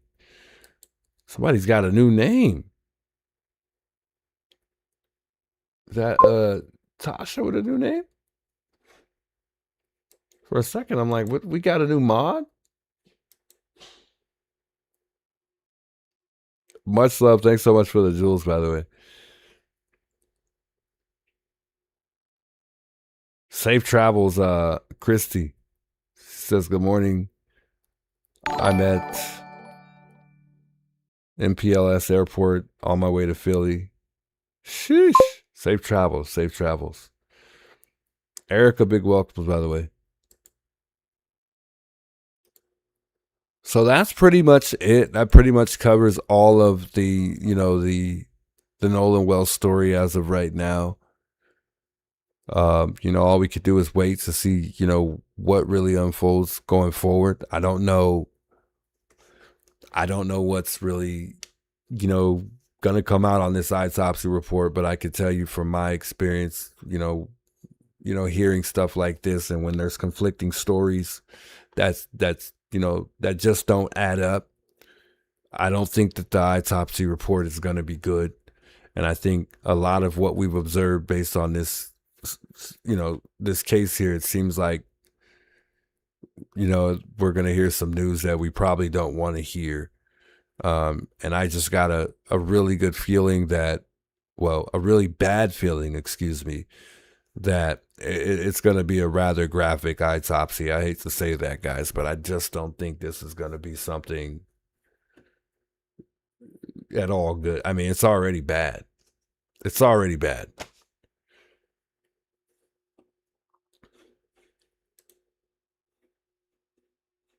Man. Wells has gripped the nation. The 18-year-old went to Horn Island with friends on July 4th and never made it home.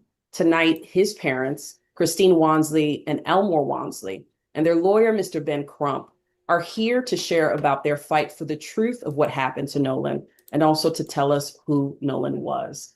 Before we talk about anything related to the case, I want to express my condolences to you. Pilot J says, I think the autopsy report will leave the parents sleepless for a long time. They're already sleepless. I can't even imagine what these parents are even going through right now. I'm sleepless for them. I'm sleepless for them. I don't even sleep as it is. That's crazy. Christine and Elmore. And to just say that you have been so inspirational in the midst of your pain and grief, the way you have advocated for Nolan. And I just want to ask, how are you doing? Hanging in there, praying a lot, leaning on our family, our faith, our friends, our community that has really just rallied behind us during this tragedy. But yeah, all we can do right now is just take it day by day. But most importantly, taking care of each other, supporting drops one of another, water, and just one day trying at a time. to keep our our emotions kind of under control. Because sometimes when you have, you know, tragedies like this, you want to be angry sometimes because you just want to know. But we've been, I feel like, doing a good job of just keeping each other accountable in that aspect of making sure that we stay level-headed whenever we're speaking, making decisions, etc. Yeah, and there's so many amazing stories about Nolan that bring light in the midst of all of this. So I imagine that. Just look at her smile. And I'm glad this mother is able to just smile and just kind of laugh. What a wonderful lady. What a strong, wonderful lady. She is strong, man. That's inspiring. It really is. To go through something so tragic like this That is so inspiring. I feel like doing a good job of just keeping each other accountable in that aspect of making sure that we stay level-headed whenever we're speaking, making decisions, etc. Yeah, and there's so many amazing stories about Nolan that bring light in the midst of all of this. So I imagine that is helping as well. I want to It ask, is. tell me, since you've been doing these interviews, have you heard anything new? What is the latest with the local investigation that is happening alongside of independent investigation? So I'm going to be honest, we have not heard from our local authorities since last Tuesday. And that was because text I sent a text. I was like, "Hey, this is Christine, Nolan's mom. Just wanted to get an update." We received a phone call, basically really no updates, and that was it. We've heard from no one else. Wow. Wow. Mr. Crump, what's your reaction to that? Is there anything that indicates, is that abnormal for you as someone who's worked on many cases? It certainly is, if you put it in context. I know I had the opportunity to talk with Byron Allen, and Byron and I really had a deep exchange because we talked about if the roles were reversed, this investigation would be handled totally different. I mean, you would have had those young men being interrogated, they would have been separated. It would have been like first 48. If you had three young black men with one young white man, and that young white man ended up dead. And so what Good Elmore point. and Christine and all of us have been saying, we want a zealous investigation for our son too. We want you to do for our son what you would do for anybody's son and get to the bottom of this because it's not adding up. And the fact that it seems like it's such a laissez-faire investigation. We take whatever they say as the gospel. We don't, press them on anything. We don't cross-examine them on anything. They say, Nolan said, I volunteer that I'm just going to stay behind. And I'm not even going to ask for my cell phone. They just take that as a grain of salt. And they know their child. They know the young person they raised. He would not have done those things, but they have articulated that over and over again. And so we have to hold everybody accountable. The local officials, the boys on the boat, everybody have to be held to account.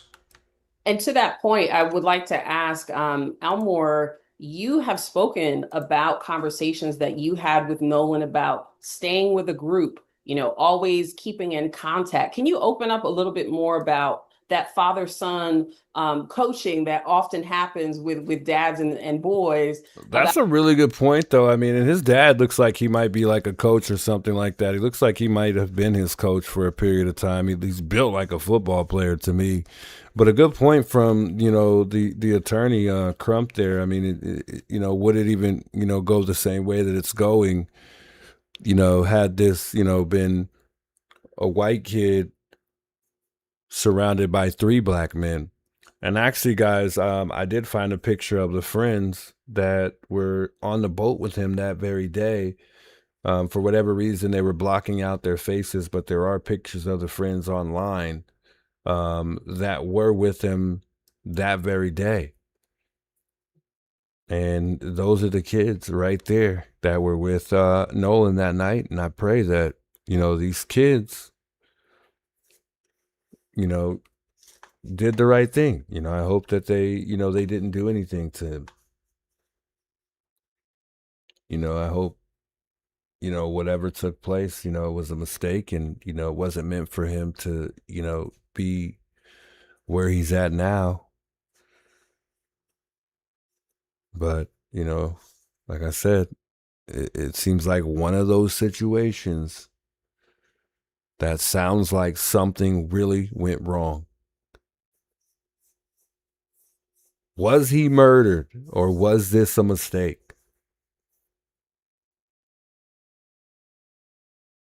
Did Nolan bring this upon himself somehow, some way? And if he did, what possible, what did he do? What could he have done to brought to could have, brought death upon himself out on a boat, on this island? Did he fall in the ocean and then sharks got him out of nowhere?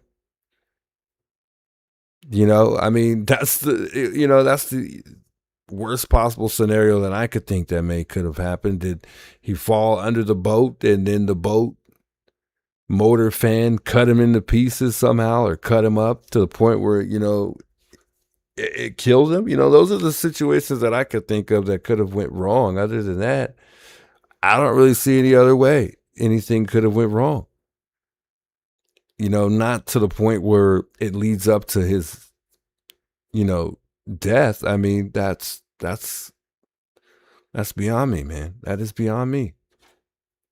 How to move about in this world, because I think it's really powerful.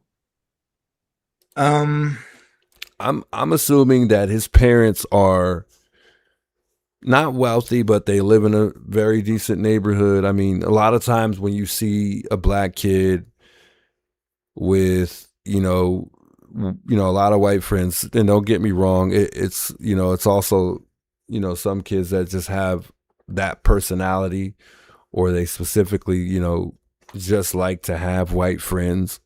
But a lot of times you'll see situations like this where, a black kid has a lot of white friends.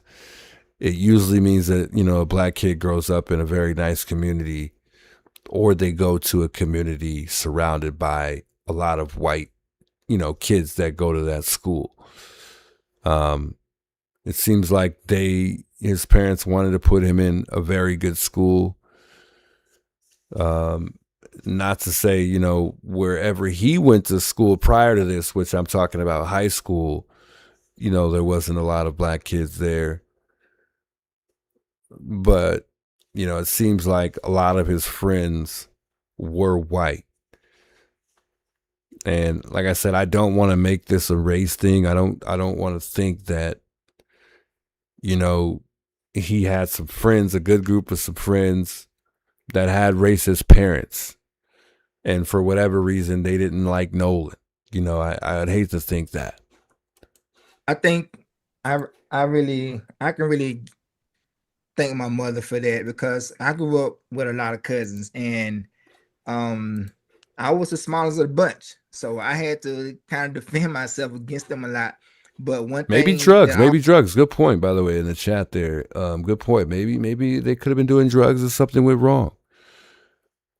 But I mean, according to sources, people are reporting that whatever, people saw, because somebody saw, them put his body in, somewhere. Somebody saw something. So people are reporting that it didn't look good. Whatever it was, it didn't look good. So whatever that was, I don't know. Always stood out with us, with my family, was if we come together, we stay together. If one cousin fight, everyone fights. And I preach that same thing to my kids. If you go somewhere with someone, you come back with them, no matter what.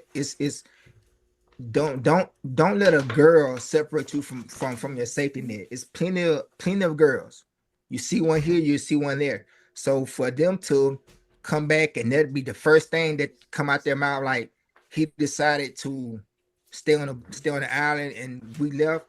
That when they said that automatically just turned it turned me off, but it turned on a question like, I know he wouldn't do that. I preach that to him every day. He would not do that. So you telling me that you're lying to me just off the rip, you're lying to me. I can't believe that. And I won't believe that.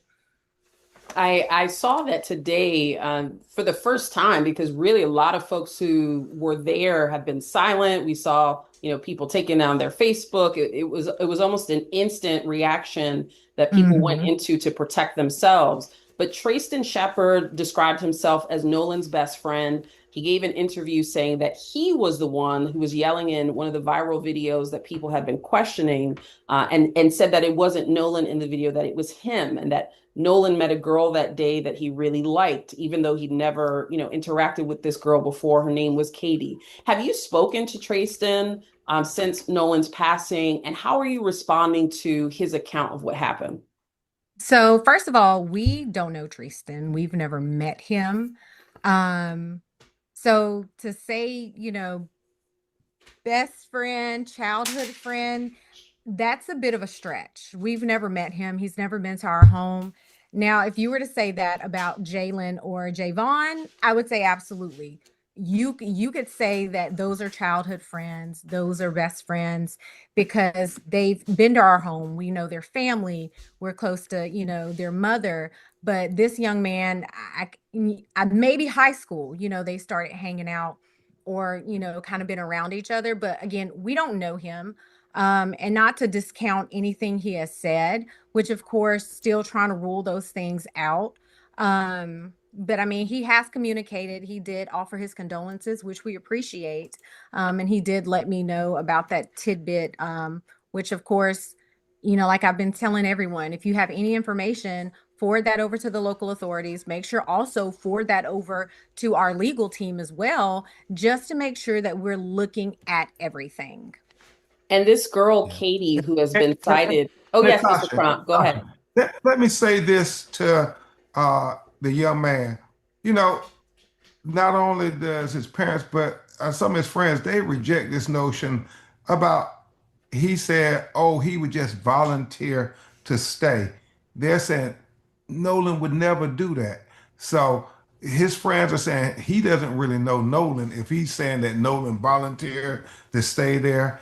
And we've had so many people now calling our call center saying where there was this argument and then 10 minutes later there was another argument. But those people who have called said, no, Nolan was in an argument. And so now we have to continue to investigate to try to figure out everything that happened. But we absolutely do not accept that he volunteered to stay behind and he volunteered not to have his cell phone with him. Yes, it's definitely unusual for any teenager to part with their cell phone. This young woman, Katie, who's been cited in these various recollections of what happened that day. Yeah. I know somebody saying in the chat that his phone was tracked and it did not match with the Life 360 app that he and his family used. They were able to track him using Snapchat and it did not line up. But listen, don't you ever watch this too? And, you know, when we're watching the cases like these and, you know, for us that have spent time covering the Nancy Guthrie case, don't you watch this and you're like, dang, man, why couldn't Annie and Tommaso come out and speak like this? And this is like, you know, to me a bit more severe because, you know, and not even to compare it like that, actually, you know, we'll take that back. It's just a bit, it's just as tragic because they've got a son, everybody wants that opportunity to be able to bury their mother. And I know it's difficult when you can't do that because your mother's missing. However, it just, to me, sometimes it just crosses my mind. Like, you know, why can't families all speak out like this and just come out and say something? Not just one time, but repetitively. You know, because I mean, they're willing to. They don't even have to do this. They don't have to sit down with this attorney and accept interviews. You know, and they're doing it with an attorney present. So what would be stopping, you know, Annie and Tommaso from coming out and doing that? What would be stopping Cameron from coming out and, you know, being represented by an attorney, being very careful about what they say and, you know, just watching their every move, you know, protecting them at all costs, you know, from, you know, and I never even thought about that, you know, I just assumed, you know, maybe they should come out and speak and say something to the public, but, you know, I really never thought, you know, they could actually have an attorney present when they come out and speak to the public and let them know, hey, you know, we're still looking for my mom, you know, we're still trying to find answers, you know. Maybe them speaking out doing that could change everybody's perception on what they think about them because most of the majority of the world thinks that they're involved somehow, some way with the Nancy Guthrie case. I'm just saying. It would just be great for this to happen, you know, when it comes to any family members or even friends or just close relatives when it comes to Nancy's case. But I just figured I'd say that. Do you know if she's been identified? Has anyone spoken to her? She has been identified. I do not know if anyone has spoken to her. Again, we just have not heard much, right? From our local authorities, which we're glad that we have kind of taken this course, however it may end. We're glad we did, because just because of this right now, not, being able to have that communication. I just would think with situations like this, they would be more forthcoming, like, hey, let us keep you up to date. We understand the seriousness of the situation and, what you guys are going through. So yeah, but we don't know. We've never met Katie. I've never seen her in my life. She did reach out to me initially, just saying basically like it was a hey and bye type situation. And I was like, that's not what I'm getting from other people. So, like I said, before, a lot of inconsistencies, and we just want transparency and a very thorough investigation, just like they would do for anyone else. Mr. Crump, can you speak to what is the sort of game plan for the next few months to even 6 months? What is the ideal situation for how this plays out? Certainly. Natasha, I did want to just briefly remark on your last question. We have an investigation team that are talking to dozens of witnesses now. So we are trying to dot every I and cross every T. And as we get those reports, we want to report to the family what people are saying in these interviews. So that's important. And I believe Kate is one who they are planning to talk to if they haven't already talked to her today. With that said, we are on a ferocious search for the truth. We plan on having, the independent autopsy preliminary findings to present, because we know when you deal with the state and the government, they can take for months before they release an autopsy. We've seen it in the past on other cases. We interviewed with you on, Natasha, where they took 6 months. They took a year just to release the autopsy. We plan on trying to make sure we can retrieve these deleted messages. That's going to be really important. We know that. Yeah, and just like I just said right now, just a second ago, that they're gonna be able to dig up these deleted messages with this with the forensic digital evidence. I mean, they're gonna be able to get whatever was deleted out of that phone. You are in trouble, in big trouble. There should be no reason why that phone should have been wiped in any type of way at all, whatsoever. And that's what raises the most suspicion for me. The fact that they kept the phone and they took his, they had his keys. To me, that's just really weird. It's just really weird. I mean, why? I don't get it. And yeah, I agree, Nina. It sounds like foul play. 100%. 100%.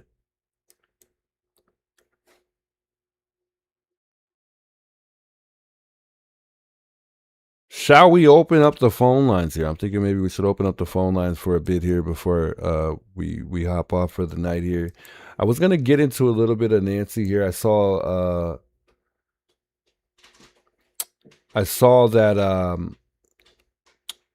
what's his name? My goodness, Monk's Intrigue had got on a panel today with what's his name? Something Monkey. I can't remember his name. My goodness, I don't know why I'm not remembering his name.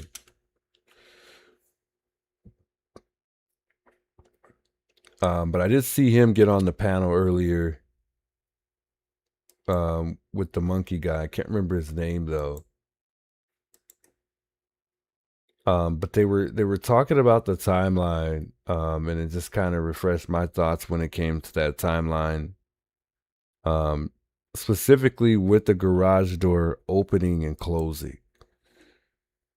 So I wanted to talk a little bit about that. So we'll probably share a little bit more of this video here. I don't want to watch the whole thing because this is like a 30-minute video. And as the parents, you know, pretty much express their thoughts and answer questions. So we'll probably let a little bit more of this play here, and then dive in a little bit to this timeline here, and I'll probably open up these phone lines here, or we might save it for, you know, tomorrow, because it's kind of getting late anyway. So maybe we won't get into too much Nancy tonight. Well, you never can have too much. You never can have enough talk about Nancy. It's just there hasn't really been much news. That's the downfall. Drunk Turkey. That's right. I don't know why I said monkey. Drunk Turkey. I'm sorry, Drunk Turkey. Shout out Drunk Turkey, man. He's got a great channel. Drunken Turkey Juice. He's like, he's so stupid. He said monkey. God dang. Come on, Juice. Get it together, bro. I was just laughing. I said the monkey guy, right? Oh, man. Adrian, thanks for the link, by the way. Yeah, I thought they had a rather pretty decent the panel there. So we'll get there. Let's finish the rest of this a little bit of the more of this video. I wanted to hear this last part with Benjamin Crump, and then we'll probably switch it up here and open up these phone lines for a minute here. Muffy says, I think this case is way bigger than any of us realize. Yeah, I think so. I think so. And I can't imagine, you know, how it's going to go once we get, you know, once, you know, it makes it all the way to the, you know, the grand jury. And then, you know, what I'm thinking about right now is how many people are involved. You know, I think I'm just going to guess that there's at least 2 people involved in this particular, you know, case here, because there has to be someone who had the idea to, you know, delete messages. There's more than one person on this trip. So it's, I mean, it's to me, it's common sense that it's definitely going to be more than one person tied to this case with Nolan Wells, for sure. Without a doubt. Whether or not I'm going to be surprised who's involved, I don't know. I think it's going to surprise me if it turns out that there's, you know, these kids that were with him may be involved. Now I'm hoping that's not the case. I'm hoping, you know, it's just a mistake, period. You know, that's a better outcome than this being an actual homicide. But I will be surprised if the 3 kids that were on this boat with him, maybe I won't be as surprised, but I will be, because I felt like, I don't know what to feel at this point, because I'm feeling a whole lot of ways. I feel like, you know, it could have been a kid who did something pretty silly and then it just went bad.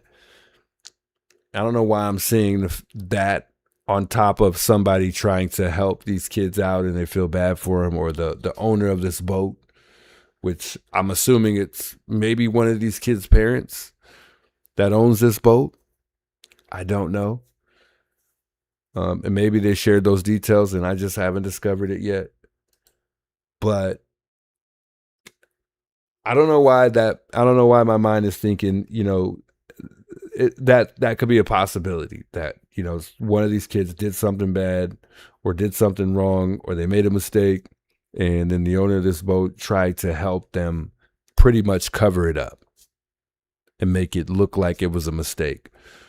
And obviously that, you know, there's some type of motive that's going on as far as this being some type of cover up, because we got the deleted photos and videos in Nolan's phone.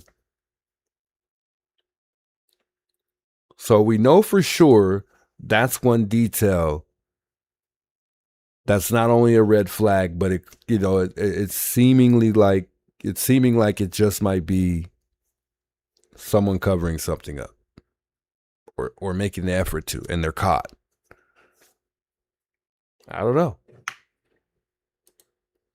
It's storming out here, by the way, guys. There's a flood watch in Tucson right now. I think we finally hit monsoon. We don't really get much of a monsoon here. But my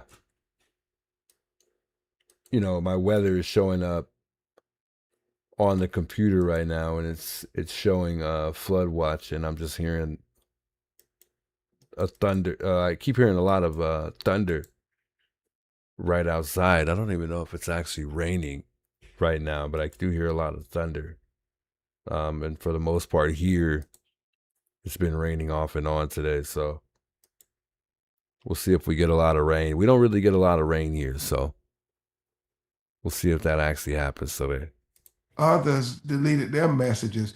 If law enforcement wanted to convince us they were doing a thorough job, they would say, no, those messages, you all do activating your social media and whatever texts and snaps that happened on that July 4th weekend, those can be very relevant to why Nolan Wells ended up dead. So why aren't you all retrieving those text messages and those snaps? Because again, Wow. So it sounds like Benjamin is even questioning law enforcement too. Wow. Not only that, remember when she opened up this interview, the mom, when they opened up this interview, she said that she reached out to law enforcement, and she did not get a response for roughly about a week. a job, they would say, interview with you on the preliminary findings to present, because we know when you deal with the state and the government, they can take for months before they release an autopsy. We've seen it in the past on other cases. We interviewed with you on Natasha where they took 6 months, they took a year just to come release the autopsy. We plan on trying to make sure we can retrieve these deleted messages. That's going to be really important. We know that others deleted their messages. If law enforcement wanted to convince us they were doing a thorough job, they would say, no, those messages, you all do activating your social media and whatever texts and snaps that happened on that July 4th weekend, those can be very relevant to why Nolan Wells ended up dead. So why aren't you all retrieving those text messages and those snaps? Because again, as Byron and Allen talked about with so much conviction, that would have been the level of scrutiny and zealousness had the roles been reversed. And so that's what we keep fighting on. But I do believe this, Natasha. Young people are talking. There were a lot of young people out there. Wow. Nobody believes that Nolan either fell off a boat or jumped in the water without people seeing it. That would make no sense. And if that is the case, then why didn't people try to help him? Or people didn't try to do anything? It's not adding up. It is not adding up. One of the things that has really just confounded so many people is, again, this question of a cell phone being separated from a young person and other people possessing that cell phone but not knowing where the young person is. Do we have any more insight into who passed the phone to who? What's the explanation for how the cell phone ended up in someone else's hands? Elmore, Christine, do you know? So it's unclear, like I said, and Elmore has said, I just cannot fathom Nolan leaving his phone. Even his best friends are like, no, if Nolan was gonna stay anywhere, if theoretically, because we know that's not Nolan's character. But theoretically speaking, if he were to, then what he would say is, hey man, give me my phone, let me grab my phone, or something. He would take his phone. So to sit there and say that, oh, he just left his phone, like that's hard for me to believe. And that's from mom. I don't see any teenager without their phone. Nope. I mean, I have to keep my phone on me, at all times. So no. But as far as like the retrieval, when the boys called, I was tracking, I was like, he's on land. Like, what do you mean? And they're like, no, his phone is not with him. And so my friend Tashima, she went to go pick the phone up because we were trying to figure out who do we call to file this report with. As I'm being told by his friends, like, oh, don't worry, like, you know, we're gonna find him, it's gonna be okay. Absolutely not. Don't ever tell a parent that. Don't ever tell a parent, like, you call me and tell me my child is missing. And then it's, oh, well, you know, it's going to be okay. Like, we're going to find him. And this is how we found our child. So sad. It's a lot. As a parent, I again grieve with you and can only imagine how painful this has been. Elmore, I want to ask you for just the larger picture here. How did you all come to be in Mississippi? Are you a generational family that has lived there for a while? Did you move there? And what's your feelings about a lot of the discussion, frankly, in the country about this being a sort of bringing up old pain, you know, mysterious cases of a young Black boy going missing? What are your thoughts? Well, my family is originally from Mississippi. My uncles were, I guess you could say, the famous ones, the family out of Moss Point. They were like the three brothers that play in the NFL. So my family So it's the first time I've actually heard the father talk. is originally from here. As far as the history of Mississippi, teaching education has changed. When I was in school, we really got into the history of Mississippi. And that's what me and Christine, we were trying to teach our children because we feel like that they don't teach it well enough anymore. It's watered down. It's like a couple of pages, if that, and you're done. Because even when I was in school, it was very short. Like when you discuss Black history, next to nothing. And so that's why we constantly talk to our boys about things, about situations. I would give them scenarios about things that happened to me and just tell them and just trying to prepare them. And I know that I was not going to be able to be there for them every day, and every minute. But if that situation was able to come toward their way, they would have some kind of idea of how to deal with it instead of just being blindsided by it. As far as that day goes, it hurts me because I wish I could have been there, but like I told in previous interviews, it was his last time to really have fun before he got to report back for camp. So we let him have fun. We wanted him to have a good time, just blow off that last bit of steam so he could recenter himself and have he was gearing up for a great season. Yes. They had been working, every day he had been working, just practicing some stuff, but then also hitting the gym. So he was having multiple workouts a day. And then for this to happen, it's just, it's so devastating. It's just another reason why when you come tell me that my son stayed on the island when he had so much in place, so much stuff he was getting ready to do. You can't sit there and say that to me and then think I'm going to just take that for face value. Exactly. You're talking to the wrong parent. You can't. And again, I don't think, and I've said this in every interview, I would hope anyone, if their loved one, if this type of tragedy, or if they, whatever, I would hope they would fight. I would hope they would fight like hell to find out what happened. And if something did happen, who did it, for justice purposes. Like, I don't get why a lot of people are so upset with us asking the questions, because God forbid, if you were in the situation, I would hope that, you would too. Like that would be my response to anyone who is out there questioning us. This is not about money, because I'll tell you right now, y'all can take the money, the gifts, everything that people have been so kind and given to us. You can take that all if you give us our baby back. Like, I don't care. Our goal, again, is we just want a thorough, honest, transparent, investigation. And I don't think that is asking for much. Mm-hmm. I agree. Christine, Christine, did you also grow up in Mississippi or in the South? It sounds like you did, because you talked about. I did. I actually moved here when I was younger. So I'm half Filipino, which is another whole discourse that's going on.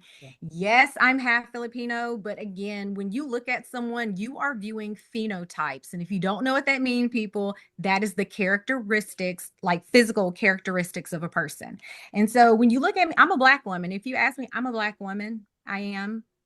But yes, I've been here since I was young. And just learning the history, knowing the history. My grandmother, my family actually on my dad's side is from here. She had a white father, and her mother was mixed. So getting these teachings, and she grew up around that time of segregation. So getting these teachings, she would always tell us, like, hey, this, and this. And so that just really stuck with me, because I knew when I got to a point where I was blessed with children, I would need to tell them about these things. They would need to be educated as well. Absolutely. Yeah, it doesn't matter what we do. I mean, like she said, I mean, they can take all that money back that was donated, because all that money, no matter how much money that they donate, is not going to bring back Nolan Wells. And I've already said that before, throughout this stream. Nothing is going to bring them the closure that they're looking for in this specific situation. And it's just very saddening to see this, man. It's just an awful situation. Anytime you lose your own child, it's an awful situation. We're supposed to bury our parents. Our parents are not supposed to bury us, and that's just the way it goes. So to see that happen, it's just awful, man. It's a tough situation to see itself. And like I said before, my heart just goes out to them. And I appreciate her for, not only representing, Black women, but being strong for, Black women and people in general. And, just standing up for what's right and trying to make sure whatever is supposed to be done is getting done when it comes to justice for her son. I mean, she wants this to be handled correctly. She wants, for them to do everything in their power to really figure out what's going on. She doesn't want no bull whatsoever. She wants these people to do their job simply. And no one wants to reach out to law enforcement, knowing that they're not only desperate for help, but desperately waiting for answers to hear the news that they've been waiting for when it comes to their son. I mean, that's the least that they could do is, continue to dig up or give them any information that they possibly can to help this family, get some type of closure for their child. And we see it all the time where, people like Sheriff Nanos, for instance, we'll use him as an example, aren't handling cases appropriately. They're not handling cases right at all. And that's the last thing I would want for anybody, to miss out on very important opportunities that are very important to families that want to know what happened to their lost loved ones. They want answers. That's very important when you have somebody lose anybody in their life. So, I mean, I can only imagine, what they're going through right now. And I'm definitely going to pray for them and keep them in my prayers, that's for sure. And we'll continue covering the Nolan Wells case. Just an awful situation, man. It hurts to see that. Really does. So sad.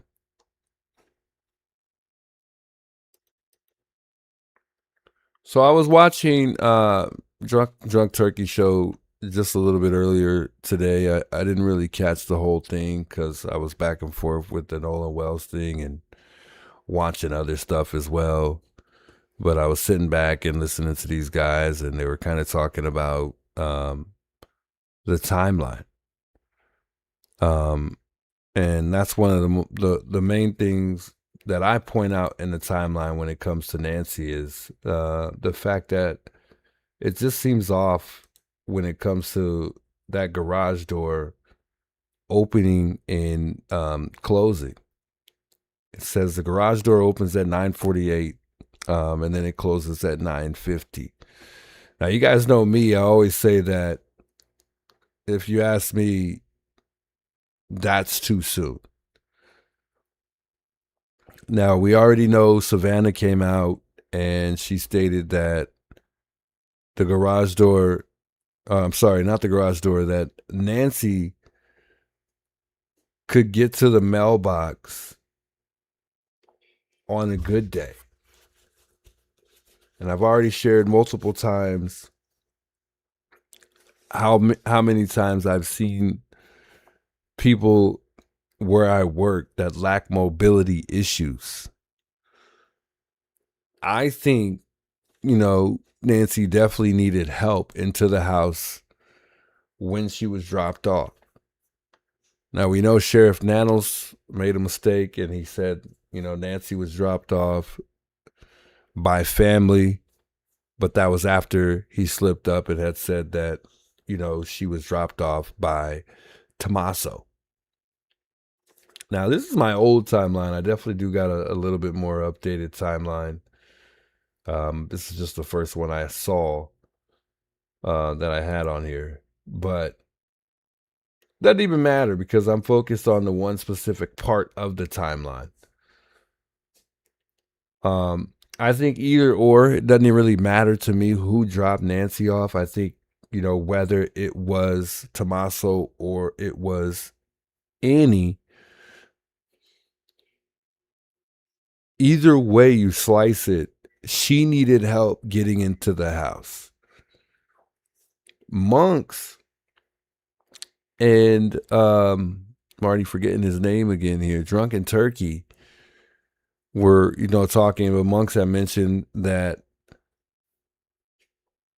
he doesn't think that they could have driven into the garage because Nancy would have had even more of a harder time getting out of the vehicle because of the, he thinks that, it's a tight space if another car were to pull in that driveway. For me personally, I think that Nancy's got enough room in her driveway to, open that door wide enough to, have enough room to pretty much get out of the car. But for me, like I said, it's just too short. I mean, just take it into consideration, the fact that Nancy can only get to the mailbox on a good day. If that's the case, then, why would all of a sudden the day she was dropped off be a good day?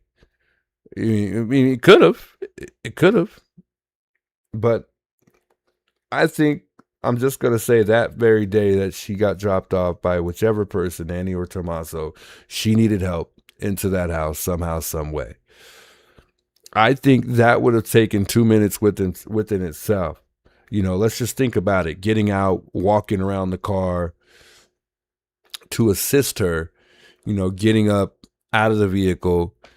And then, her walking inside was also, I think that also requires assistance as well, because when you lack mobility the way Nancy does, she's at risk for falling.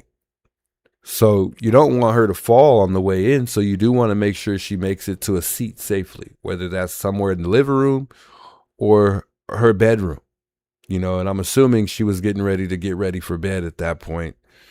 And it didn't seem like, for all we know, Nancy had brought, her cane or her walker. We don't know if she did.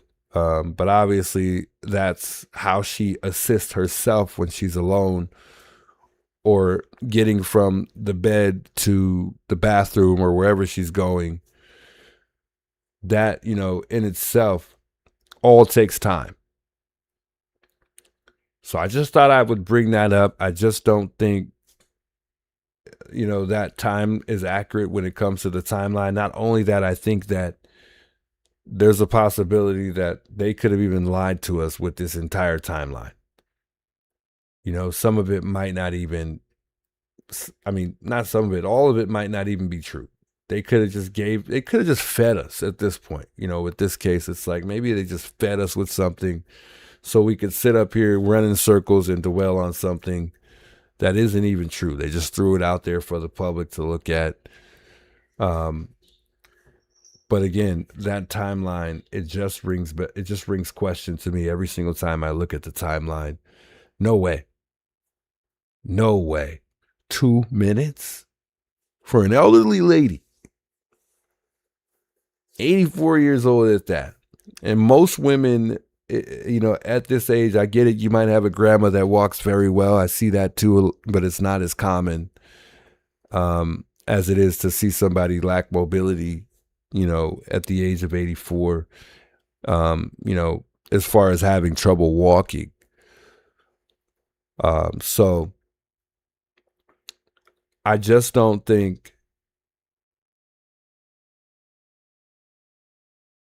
I don't know, man. I hate to say it, but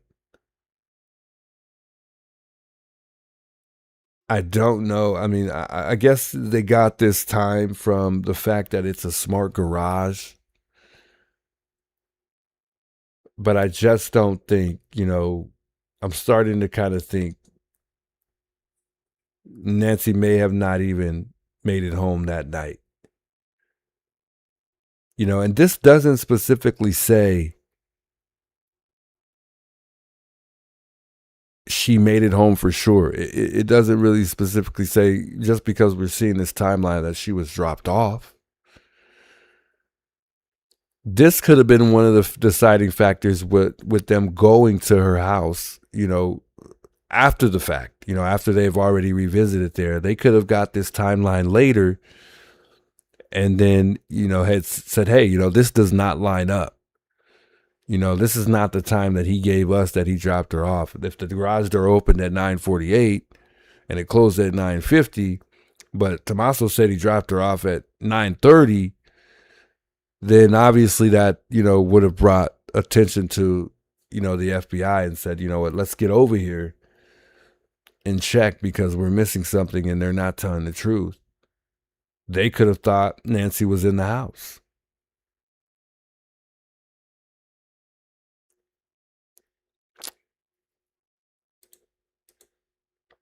But I'm telling you right now, that never sat well with me from day one.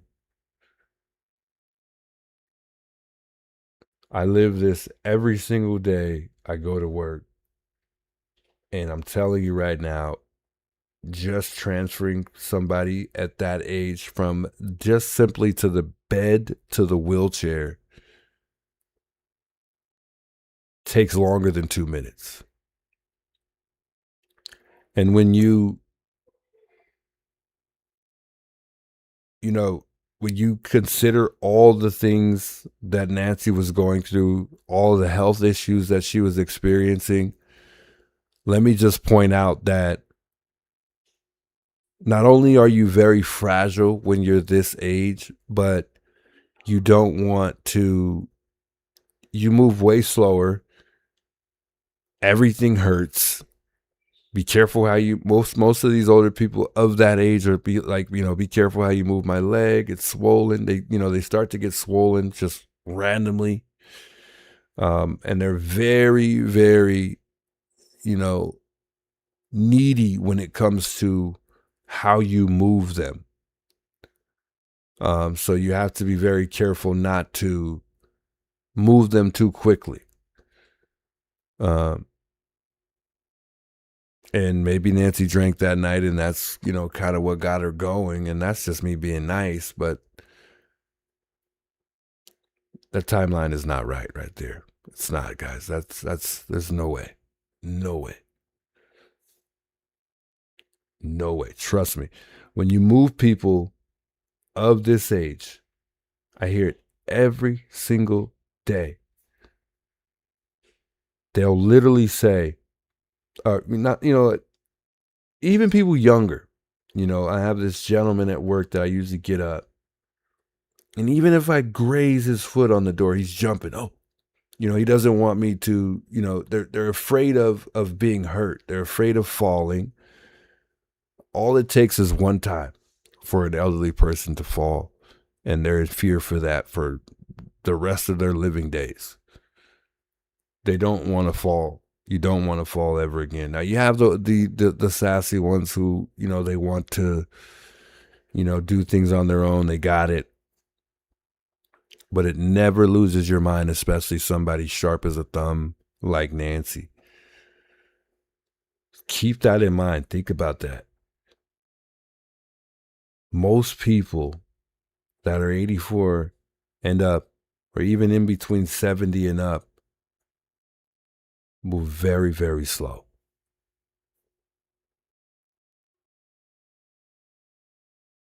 And the wheelchair and the bed are just right next to each other. Imagine how long it takes to get from one end of the house to the other, on top of getting somebody out of a vehicle, and assisting them walking inside. Everything's slow. You got to walk in, make sure they're safe, make sure they sit down safe, go back to your car, and then leave. It sounds short. It might sound short. Maybe I made it sound quick. No way.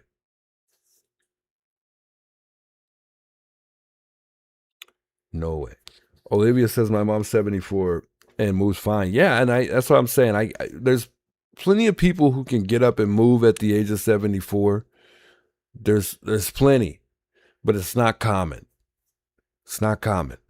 The majority of people that you run into of that age move slow. You're not going to have, let's just say, for instance, you got, five elderly ladies. I would say 3 out of the 5, or 2 out of the 5 probably move good. The other 3 don't. It's just not common. You don't really see people moving very well at that age. Have we, in therapy got people up to par and then they're walking again, they're walking really good. Yeah, but you're still, those people are still in fear of falling. And not only that, when you're walking with a device, when you're using a walking device, you're still limited on mobility, which slows you down. So if you're using a walker or a cane, you're still limited. It's still slowing you down. You're not going to walk like you normally do, walking with some type of assistance.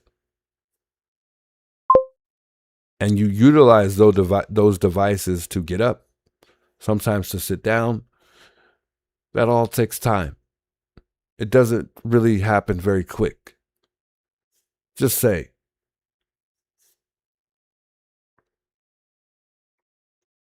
But I get it. It's a blessing when you see an old lady or an older elderly lady move very, very good at that age. I wonder what the statistic on that is.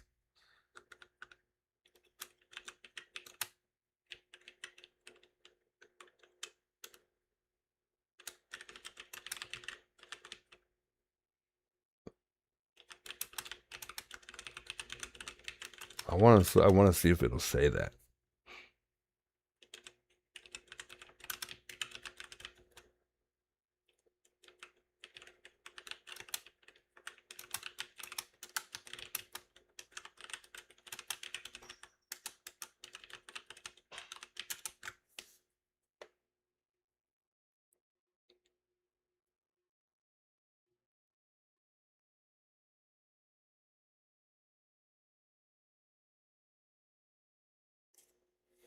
I don't know. I don't know what the statistic is.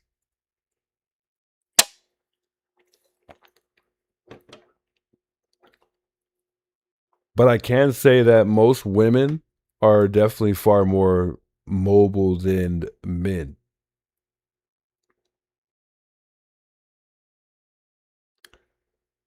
And, mobility decline comes around Nancy's age, if not sooner. And you know, obviously that all revolves around how you take care of yourself. But 84 is about, to me, that age, if not a little bit sooner, is when you start to see decline.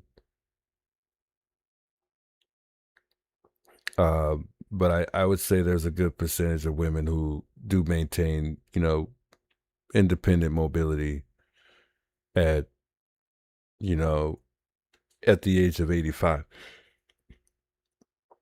But I'm telling you right now, people usually 84, 85 in that age range are most likely bedbound, and they don't walk that much. It's on occasion or just to get up and do certain daily activities, and then they're back in bed. You know, most people aren't very mobile, but it seemed like, you know, Nancy was someone who liked to get out when she could and, you know, do stuff.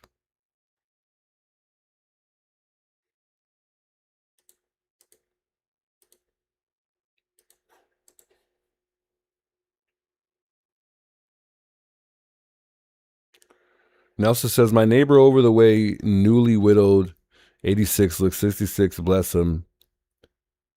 Avid garden, is a gardener. Says, immaculate garden, all I take him cake and stupid things like Tupperware. He's in tremendous worked the mind. Interesting.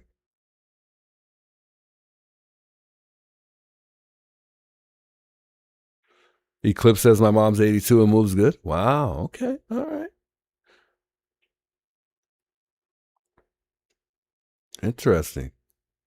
Nancy would have probably lived to over 100. Sad they took that from her. I agree.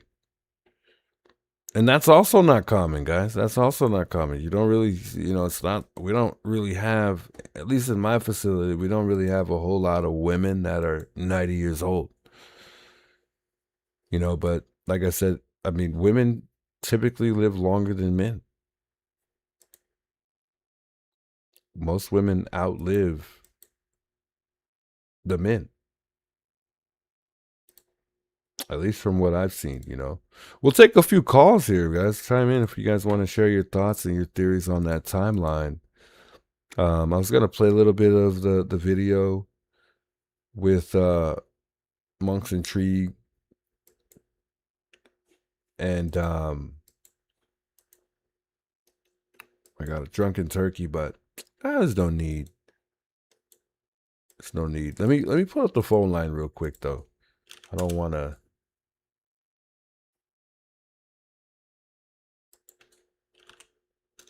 miss you guys' call anyway if anybody decides to chime in here. I'm still contemplating on getting what's it called? StreamYards. I don't know if I want to do panels. I think I enjoy more being on people's panels than,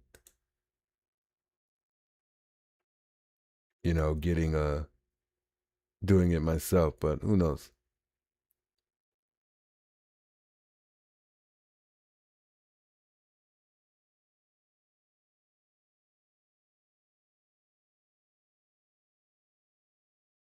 Somebody wanted to speak after stream yesterday, and I text that person back, but I don't know if they replied.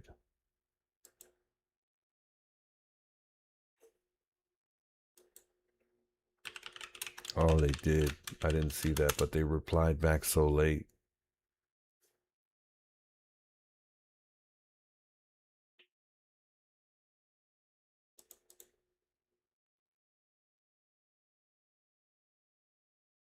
Trying to see if I missed. I have so many voicemails that I just never was able to get around to really listen to much. Maybe I should spend some time tomorrow, you know, kind of going through some of the voicemails.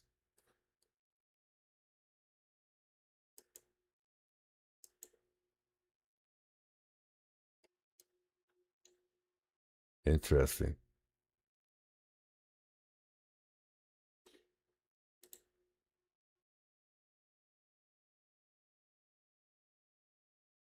Yeah. Yeah, I missed somebody's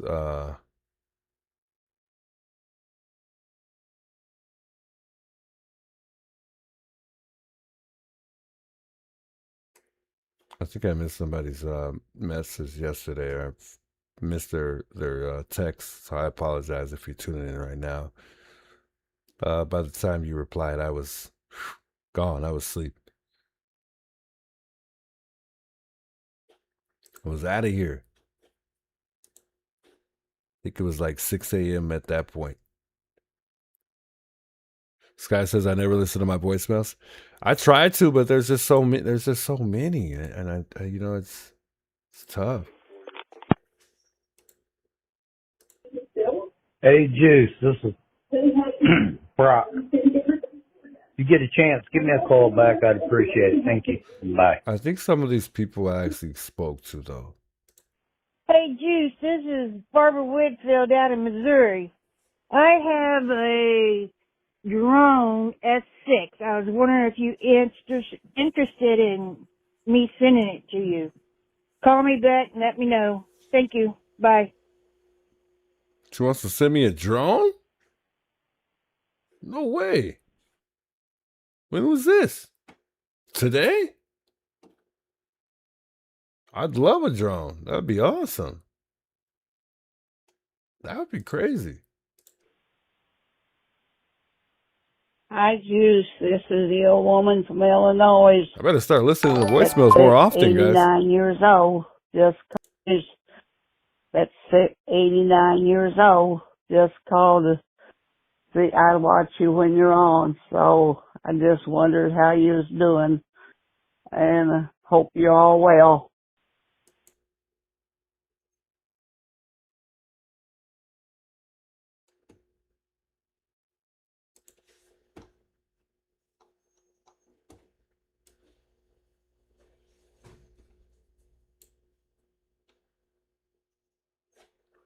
I don't know if Domsy's still here, but if you ever need some help with the, well, I'll shoot her a text if she ever needs some help with the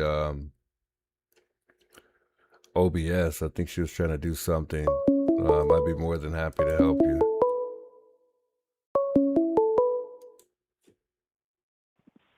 Hey, how you doing, April?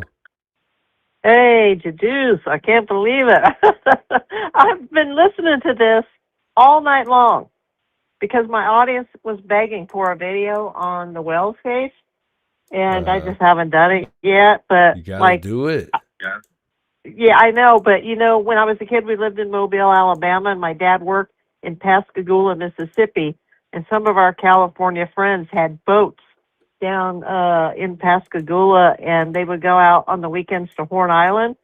So I'm really familiar with that area, and I'm sadly familiar with, I hate to bring up the R word again, but that's always a possibility in this case. That was the situation that some of my dad's friends that were African American faced in that area. I mean, this was years ago. This was like 70s, but you know, there was a high presence of that then. And I have a friend who grew up there too.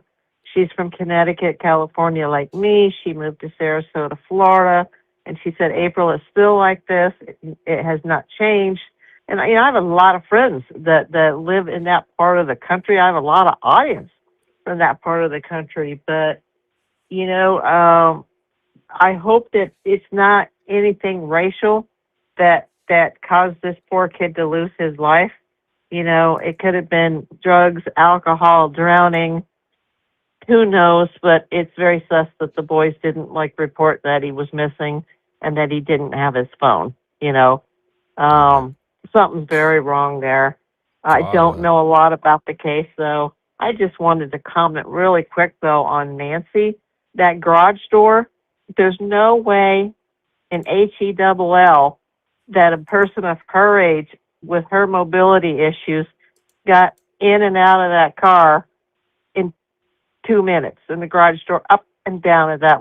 There's absolutely impossible. It's impossible. I have a friend that's only 70. She's an older friend of mine. And ever since I've known her since she was like 49, it takes her 20 minutes to get out of the car. And me and her kids are always like, oh my God. Like, you know, if this lady was 84 that needed a cane or a walker. Yeah. There's no way. There's no way. And with that timeline, I also have a question because it says that the camera disconnected, like the doorbell camera, but then several minutes later, it says the camera picked up movement. Do they mean that camera or do they mean a different camera? Good question. Yeah. Yeah, I don't know. It's just stating software. It's not specifically stating, you know, what camera it was, because we know she had others. Right. And then, you know, remember Sheriff Nanos, he gave one timeline, then he gave another. Like, I'm not really sure when the lady that was the neighbor that had the streaming service at her house, what time she called Annie Tomaso, what time they then drove to the house, how long were they there before they called the police, how many minutes did it take the police to arrive. And then it seems like Savannah may have been called much later in the day because she suggested that they call the hospitals, and Annie said, oh, we've already done that. Like, why wouldn't they have called Savannah, like, on the way there saying, you know, have you heard from Mom today? Like, she didn't show up for the church service. Like, they would be in a panic, like, oh, my God. It almost doesn't sound like Savannah, they were. I know. See, that's a problem. I have a problem from day one. Before the police even arrived at the scene, I have a problem with this timeline. I do think that whatever happened at the house because of the oxygenated blood. And there appeared to be evidence that she was dragged from her bed. And especially like the heart rate, the pulse rate spiking a couple of different times before the pacemaker unsynced from her devices. Now, sure, the devices could have been planted after the fact, but if we're to believe the blood evidence, then something did happen at that house. And I don't think, you know, they just sent a masked man there to throw off like the trail. Like, no, somebody came there, more than one, and they physically took her and, you know, probably put her in a car and drove her away, and that was it. But I still have a problem with the timelines. Something just smells rotten in Denmark. I did a video about this, and I put that in my thumbnail. Something is rotten in Denmark. And it was regarding the whole Kallela situation and, you know, his tax ransoms and not demanding, when he was asking for the Bitcoin, he didn't say where to send it. Like, what? You know, like, there's too many problems with this case. There's problems with the sheriff. There's problems with Pima County. You know, there's some major, major cover-up here. And, you know, Savannah, at the beginning of this, she insisted that her family was not involved in this. And, you know, I hope that I hope she's right. I don't want to see the family involved, but I also hope that Savannah Guthrie's not living in a dream world, because something is just very, very wrong with this situation. This is not a typical kidnapping. These are not typical ransoms. I have a problem with the timeline, and you did a great job tonight. And I'm not going to talk to you very long because you can talk to other people tonight. But I just wanted to tell you, I am familiar with that Horn Island. I'm familiar with that area. My family spent 12 years of my childhood in that area.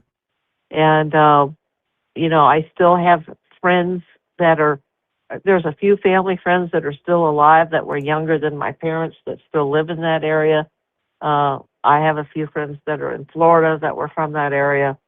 And they act like, hey, there's still like, there's problems. When I was a child, my dad moved a family from Connecticut down there. They were hesitant to go. They were an African American family, and shortly after they bought a house down there, somewhere in that area, the KKK came and burned a cross in their lawn, and their house burned down. And my dad like never got over that because he didn't think that that would happen in the 1970s, and it did happen in the 1970s. My sister and I went to a private school where there was literally 2 black children, one of which was in her grade that she was friends with. Her mom was a famous Mobile, Alabama lawyer and a judge. She was the first family, a black family, to move into the white neighborhood that we lived in. And we were like thrilled, like, oh, they're going to be right. But my parents were worried, like, are we going to have another cross burning that's going to happen, like what happened in Mississippi? Now, I know this was, like 50 plus years ago, but I remember their fear, like, are they going to be safe? Meaning the black family, are they going to be safe in our neighborhood? And then I was a little kid, and I was worried about it, like, oh, wow, like, wonder if they come in the middle of the night, and wonder if they come for us too, because they're our close friends. And that's a horrible thing as a child to have to think about, especially being a white child. But I had those fears, and luckily it all worked out because the neighborhood that we lived in was called Alpine Hills, but the realtors in Alabama and Mississippi, they nicknamed it Yankee Land because outsiders could come to Yankee Land. In other words, Yankees, which my parents were considered. I have grandparents that fought in the Civil War, for the Union, great-grandparents, or great-great-grandparents. And, in my lifetime, and I'm not that old of a person. I mean, I'm old enough to be your mama, but I'm not like an old lady. Yeah, I may sound like it and look like it because of my health, but, I'm still quite young and can get around. And I remember that in my lifetime, the cross burnings. I remember driving to the airport and the KKK, like, pounding on our windows, trying to get donations. And, my dad would yell, lock the doors, and you couldn't see the faces, just the mask, the hoods, and I was just like shaking in the back of the car, like, go, go, go, go, but my dad couldn't go because it was a red light, we're stuck in traffic. And, they'd be out there like on the weekends, and they would be like, on the, we were white, and you don't know who's underneath that sheet, underneath that hood. And it was very, very scary because I've lived in Connecticut, I've lived in San Francisco, I've lived in LA, all by the time I was 4 years old. And so it was very culture shock for my dad to get a job in Mississippi, and we lived in Alabama. And then we saw these tragedies with, the KKK and the cross burnings and, the family, losing their home, almost losing their lives. And, the fear when my sister's black friends came and, like, oh my God, are they going to be safe? And they're right across the street. Are we going to be safe? And, I hope that this is not a situation like that, but I don't think it's innocent either. I think that the autopsy will tell us what we need to know. I'm sure they're waiting for toxicology results, which can take a long time. It could be drugs, it could be alcohol. I mean, the seas are very rough there. When I was a child, I was on a boat from the Pascagoula area to go to Horn Island, and the driver, who was our family friend from California, was like, you know what? The squalls are too high. We're gonna make a U-turn, and we're gonna go back to the bayou. And I was thrilled because I was terrified to be on that little 20-foot boat out in the middle of the Gulf of Mexico. I'm not a boat person, but yeah, I hope that it's not a race thing. That's my fear. That's just probably PTSD from childhood. I feel so bad for these people. He seemed like such a wonderful young man, Yeah, I hope so He had his too. whole life ahead of him in college and, playing on the football team, and just turned 18 probably, and it's all gone.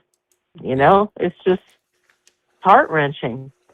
You know, I just can't believe like the world we live in and those boys. You know, they didn't say anything. I mean, I don't know the whole story yet, but you come back from the trip to Horn Island and one of the people that was on your boat isn't on your boat anymore, but yet you have his phone and you don't call the family to say, hey, Nolan's not on the boat and we don't know where he is and we left the island without him. Yeah, something could probably erupt too. I mean, if it turns out it's a racist thing. I mean, who knows? I hope not. Hopefully, it doesn't turn into no I Rodney hope King not. stuff. But I you know. never know. Yeah, I lived through that in LA. What a horrible, horrible time that was. Oh my God, when they had the riots here and they had there was like a lockdown, like in the middle of the day, and everybody was racing to get home, and it was just a horrible time for our country, not just Los Angeles, but what a mess. Things can go bad very, very quick. Things can go bad quickly, and I just, I'm amazed at the parents. Especially the mom. She seems like she's really together. I looked her up tonight while I was watching your show, and she's a nurse practitioner. They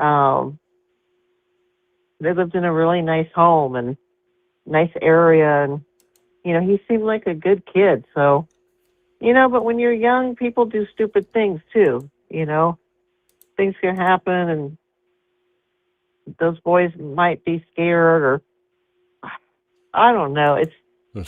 I just don't think it just like there was some kind of an accident, There's just too much conflicting evidence. I don't think it was an accident for sure. I mean, I don't know.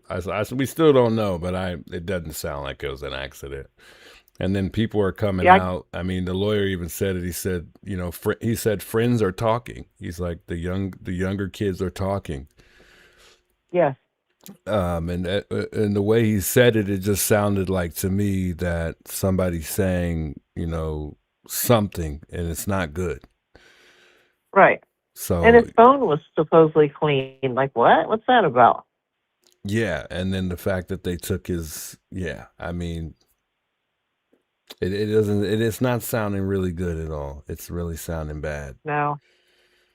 So we'll see. The only reason I called you was just to say the one thing, that there's no way an 84-year-old woman got in and out of a garage and in a house in 2 minutes. Yeah, I agree. And I don't know, where are they getting that timeline? You said something about the house having a smart garage door? For all we know, this is Nanos' timeline and nobody else's. Okay. Okay, now I hear you. I think it's Nanos' timeline. I don't even know who it really. I mean, it's definitely. His timeline has changed. Yeah, I don't know if it's. He says one thing and then he says another. Yeah, I don't know if it's the FBI's timeline.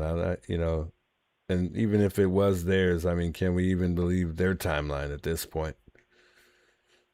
I want to know what time they called Savannah. That's the number one thing I want to know. Yeah. Because there didn't seem to be any sense of urgency or any sense of panic that, oh my God, she didn't show up and she's not answering her phone. And we've got to get in the car and we got to rush over there right now because, oh my God. Yeah. There was no sense of urgency. Even when Savannah took the call, from the sister, Annie, she just said, Mom is missing. Mm-hmm. And then Savannah was like, oh my God, like, oh my God, call the hospital and, like you would react. But it didn't seem like Annie had that kind of reaction. Oh, Mom is missing. Like, what? Yeah, I don't even remember Savannah even saying that that's what really happened, like as far as them even calling the hospital. I think that she said that they did call them at one point in time, but I don't know. I don't remember them saying, exchanging those words as far as, her asking her if she did. but I don't know. Well, it happened. It was because they had noticed that the back doors, I think at least, well, it was at least one, but maybe two doors were propped open with those planters. And they thought, well, perhaps that there had been a medical emergency, and for some reason, which didn't make any sense, that they would have taken her out the back, which have made no sense. Not through the garage, not through the front door. The ambulance is not sitting in the back if she'd had an emergency. But they were saying that, and then Savannah was like, oh, well, then we're gonna, we got to call the hospitals or something like that. And Annie's like, oh, I already did. But then Savannah, she called them again because she was in such panic. She was still in New York at that time. Yeah, where did you hear that from? I never heard of that before. That's crazy. Oh, it was at the beginning of the case. It was that Savannah. She talked about it. Oh, when she had the interview, when she came back to New York before she went back to work on the Today Show, remember she did the interview with Hoda, excuse me. I always reverse that. Hoda Kotb. And, she was, Kotb was just like, the whole time. Yeah, no, I People, remember really the were, interview. I just didn't remember the specific part yeah, where that's she was how saying that. she was telling, like, how her sister called her, and that her husband had gone on a tennis weekend with the boys while she was over at Carson's. And this was like later in the day, Sunday, that they came home, that her husband, he just came home from his, tennis trip with the boys. And I think she had got him for Christmas or something, but she's off with the kids over at Carson's with his wife and his kids while the husband is away for the weekend. And I doubt he would have come home early Sunday morning. I mean, he probably came home later in the day, Sunday afternoon, as did Savannah and kids. They spent the weekend there. They didn't just spend the day there. They spent the night. They spent the weekend. I remember they that. come home. The phone is ringing, and, this seems like there was a lot of time between when the family in Arizona was notified versus when Savannah was notified. And I they've was just never... saying, I don't remember the part where she was just saying that she said that she already did call all of the hospitals, as if she was telling her to, or suggesting that, I guess, but maybe she did, and I just don't remember that part. But I'm sure you're right, because it seems like you remember it, every part of that. But that was before they called Savannah. Yeah. That they're calling around hospitals and they're looking for her. That's with crazy. this BS, assumption that she had a medical situation, and they may have taken her out the back. But yet there's blood all over the front porch. Yeah. That's crazy, because when we hear the dispatch calls, I don't even recall them. Did they even say anything about calling the hospitals in the dispatch calls? I don't recall. I don't know if you've ever heard the dispatch calls, or Juanita Adalme had released some of the dispatch calls that took place that night, but I don't know if they they did, but I was trying to remember if they said anything about reaching out to any hospitals or whether or not they did. But oh wow, I'd like to hear those. I'm sure you've heard some of the dispatch calls. You haven't heard any of the dispatch calls from that night? No? Well, maybe I have, and it's just the middle of the night, and I, don't remember, but I don't think I have. Yeah. Maybe in the morning my mind will be more clear after I slept.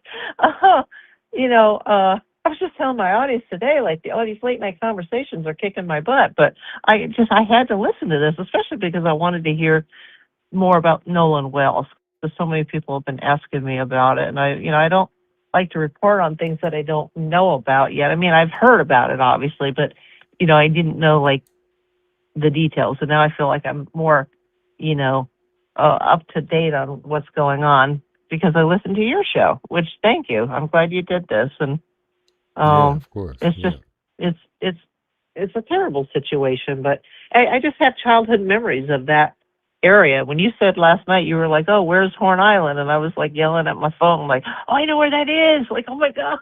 Like, And I didn't know at that time the kid was from Ocean Springs. I mean, I know where that is. We used to drive right through it to go to New Orleans, like frequently. So, yeah, it's just west of Pascagoula and west of Biloxi, I believe. But you have to And travel on a it's a nice boat to area. get there? Oh Or is no, you can actually you travel can drive there. okay. Just curious. Yeah, but you'd have to I've get never been there. well, you can't get to Horn Island by car. Horn Island is just a private. Well, Yeah, that's it's what I'm one of the outer barrier or inner barrier islands, and you have to take a private boat. There's no ferry. There's no bridge.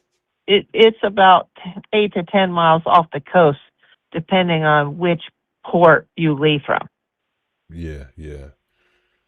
So you can't drive And you can't there. really see it well. Oh, no. I thought you Okay. meant could you drive to Ocean Springs? I was confused. Oh, no, What? no. Yeah, you can drive to Ocean Springs, but you can't drive to Horn Island. So, you got to know somebody with a boat. Like, there's no transportation out there. Yeah. It's not like New York City and getting on the Staten Island ferry or being in, Bainbridge Island, Washington, and taking the ferry across the harbor to Seattle. It's not like that. It's just out in the middle of the Gulf. Now, there's a similar island that's in Alabama that's called Dauphin Island, not like dolphin the animal, but it's Dauphin, Dauphin Island, and they have a big, giant bridge that goes from southern Alabama out to that barrier island, which is about the same distance out. But there's, a series of bridges that get you out there. Now, a few years ago, one of the big hurricanes, took out the bridge, and the people that lived out there were just stranded. But Horn is not like that. There's no, houses or anything, as far as I know. It's just this remote island that's just got wildlife and birds and, just really pretty beaches. It's not developed. It's like the Santa Cruz Islands or the island chain that's off of California. Most of the islands are uninhabited. It's like that, but it's like a party place for the kids, and you go there to go fishing. Mm-hmm. But on a map, it doesn't look like it's that far out. But I'm telling you from experience, when you're in a boat and you're looking that way, you can't see it from the boat. You just see the water coming at you. And I remember feeling like this doom and gloom, oh my God, I can't believe we're going out here. And then there was a bad weather report, there was high squalls, and they didn't know if we were going to make it, so they made a U-turn. And I was just like, oh, thank God. I am not a boat person. And it's weird because my dad built, Navy ships for a living and submarines, but me and boats, nope, don't get along. Must be a past life thing, I don't know. But, yeah, the whole thing sounds sus to me. Something happened. Somebody knows something. Those boys know something, no matter what it was. It's a cover-up. And, sadly, because it is southern Mississippi, these are, probably upper to middle class, white boys. And you have a young black male, partially Asian, too, because his mother's half Filipino. I see a problem there, and that's just from my experiences there 50 years ago. Yeah. Yeah. My friend that I've known since I was a year old told me that, the area has never changed, April. We hated it then, and she said, you would hate it now. You would hate it. It's, I'm a city person. I am, if you're from there, it's a nice area, especially because you are on the Gulf, and there is a lot of boating and fishing and swimming, and they have casinos down there now. They never had that before when I was a kid. New Orleans has a sporting team. That's pretty close. They have a football team. They have a basketball team. There's nothing in southern Mississippi and southern Alabama. There's just nothing. There's absolutely nothing. So people are really into the beach and boating and fishing. A lot of people are into hunting. Was not raised in a hunting family, but it's about the wildlife and the outdoors. Now not necessarily so much in the summer because of the heat and humidity, but I guess that won't bother kids on July 4th. You can swim to cool off, but there are a lot of sharks out there too. There are a lot of sharks. It's rough seas. It's not like going out on a lake, which we did a lot of that when I was a kid too. That's actually fun, but the ocean, that's even though it's not really an ocean, it's a Gulf. That's a whole new ball game. A lot of people get lost at sea. A lot of people die in boating accidents, shark attacks. People go out there to swim and never come back. They go under, and they're just never seen again. Because people will jump off their boats out there to like cool off, and then all of a sudden you turn around and the person's like, they're gone. It's not that safe. I'm just not that way. But people that are into boats, it would be nothing. It'd be like going to Catalina. It would be half the distance between LA and Catalina. But the Gulf of Mexico, it's even though it's just a Gulf, it's like a big ocean. It's similar as far as the waves and the tides and the currents, and the currents are really, really strong there, and you can get sucked away in a rip current like really easily. I don't know if this man could swim or how well he could swim. Yeah. There's so many possibilities. But somebody knew something. They just show up. They have his phone. They don't have him. And nobody calls the parents and say, oh, by the way, your son is, he went with us today, but he didn't come back. Like, that's just weird.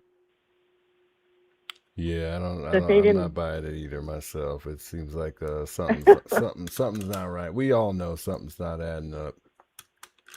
That poor family. That poor mom and dad,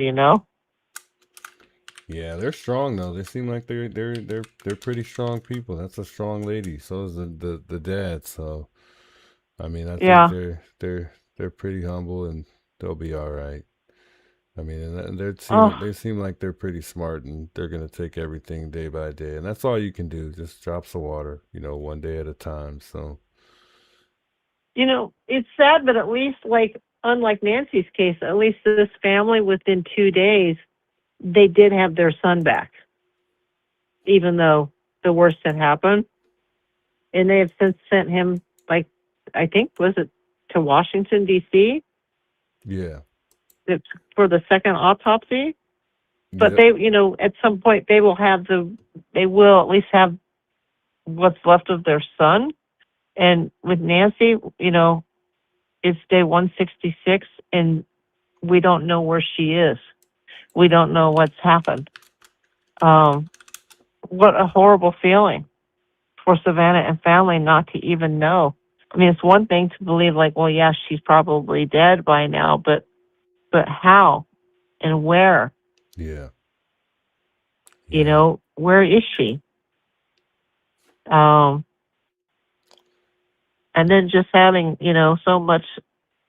so many red flags with people close to her. And I just can't even imagine having to walk in Savannah's shoes right now. Yeah, she's a strong lady too, though. So I mean, I can't imagine either. But she's playing it like she's really strong. But I mean, yeah, you never know what she's going through. I mean, it's an awful situation for both cases, that's for sure. Especially due to the fact that, like you're saying, I mean, they haven't even found Nancy at all. So I know she's I don't probably think. had nightmares for Go quite ahead. some I'm sorry. time. No, you're good. They put on a united front, like the siblings, Tommaso, Annie, Savannah, Cameron. They put on this big united front. But I have this feeling that they're not really as close as they portray themselves to be. No. That they all have their separate lives, and Yeah, I don't think so. I just they're two opposite end of the spectrum, you know, as far as the sisters are concerned. Oh, Yeah, I think Cameron's a lot closer to both of them than them, closer to each other. It seems like, right. Oh, you know, absolutely. but Yeah. who knows? Who knows? Everything's a guessing game at this point. Well, just remember what I said. There's no way she was in and out of the garage in 2 minutes. From the very beginning, when they said that, I was like, that's impossible. Yeah, I agree. I My always my say it. friend, my friend, who I've known her since she was 49 and she's 70, but she's very like a young 70, and she's a Thai. She's very healthy, and she moves around quick. She's better shape than I am. I have a cane, and I'm way younger than that. But like, my body was ravaged by cancer and chemo and radiation and, a heart issue from treatment. So I'm like an 80-year-old woman, and I'm, 20 years younger. But my friend, it takes her 20 minutes to get out of the dang car. Like, there's no way an old lady with a cane or a walker late at night when it's dark, and she just like snap, like it's impossible. Just time yourself, like getting in and out of your car and getting stuff from your car door to your garage. It's not possible. And don't you work with older people, right?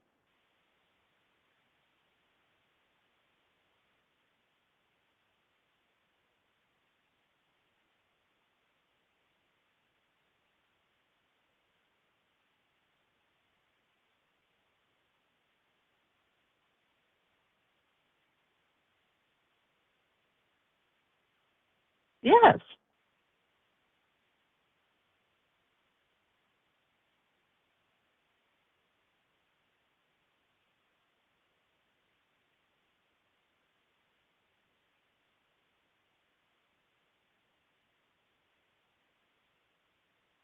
Okay.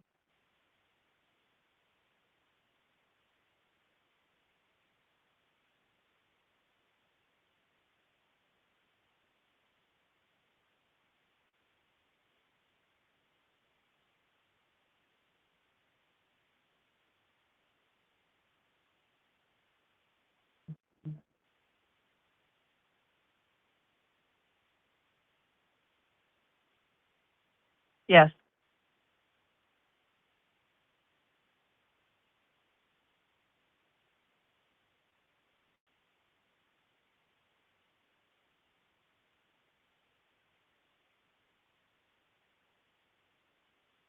Right. Well, I remember where Nancy's car was in the garage. Go ahead.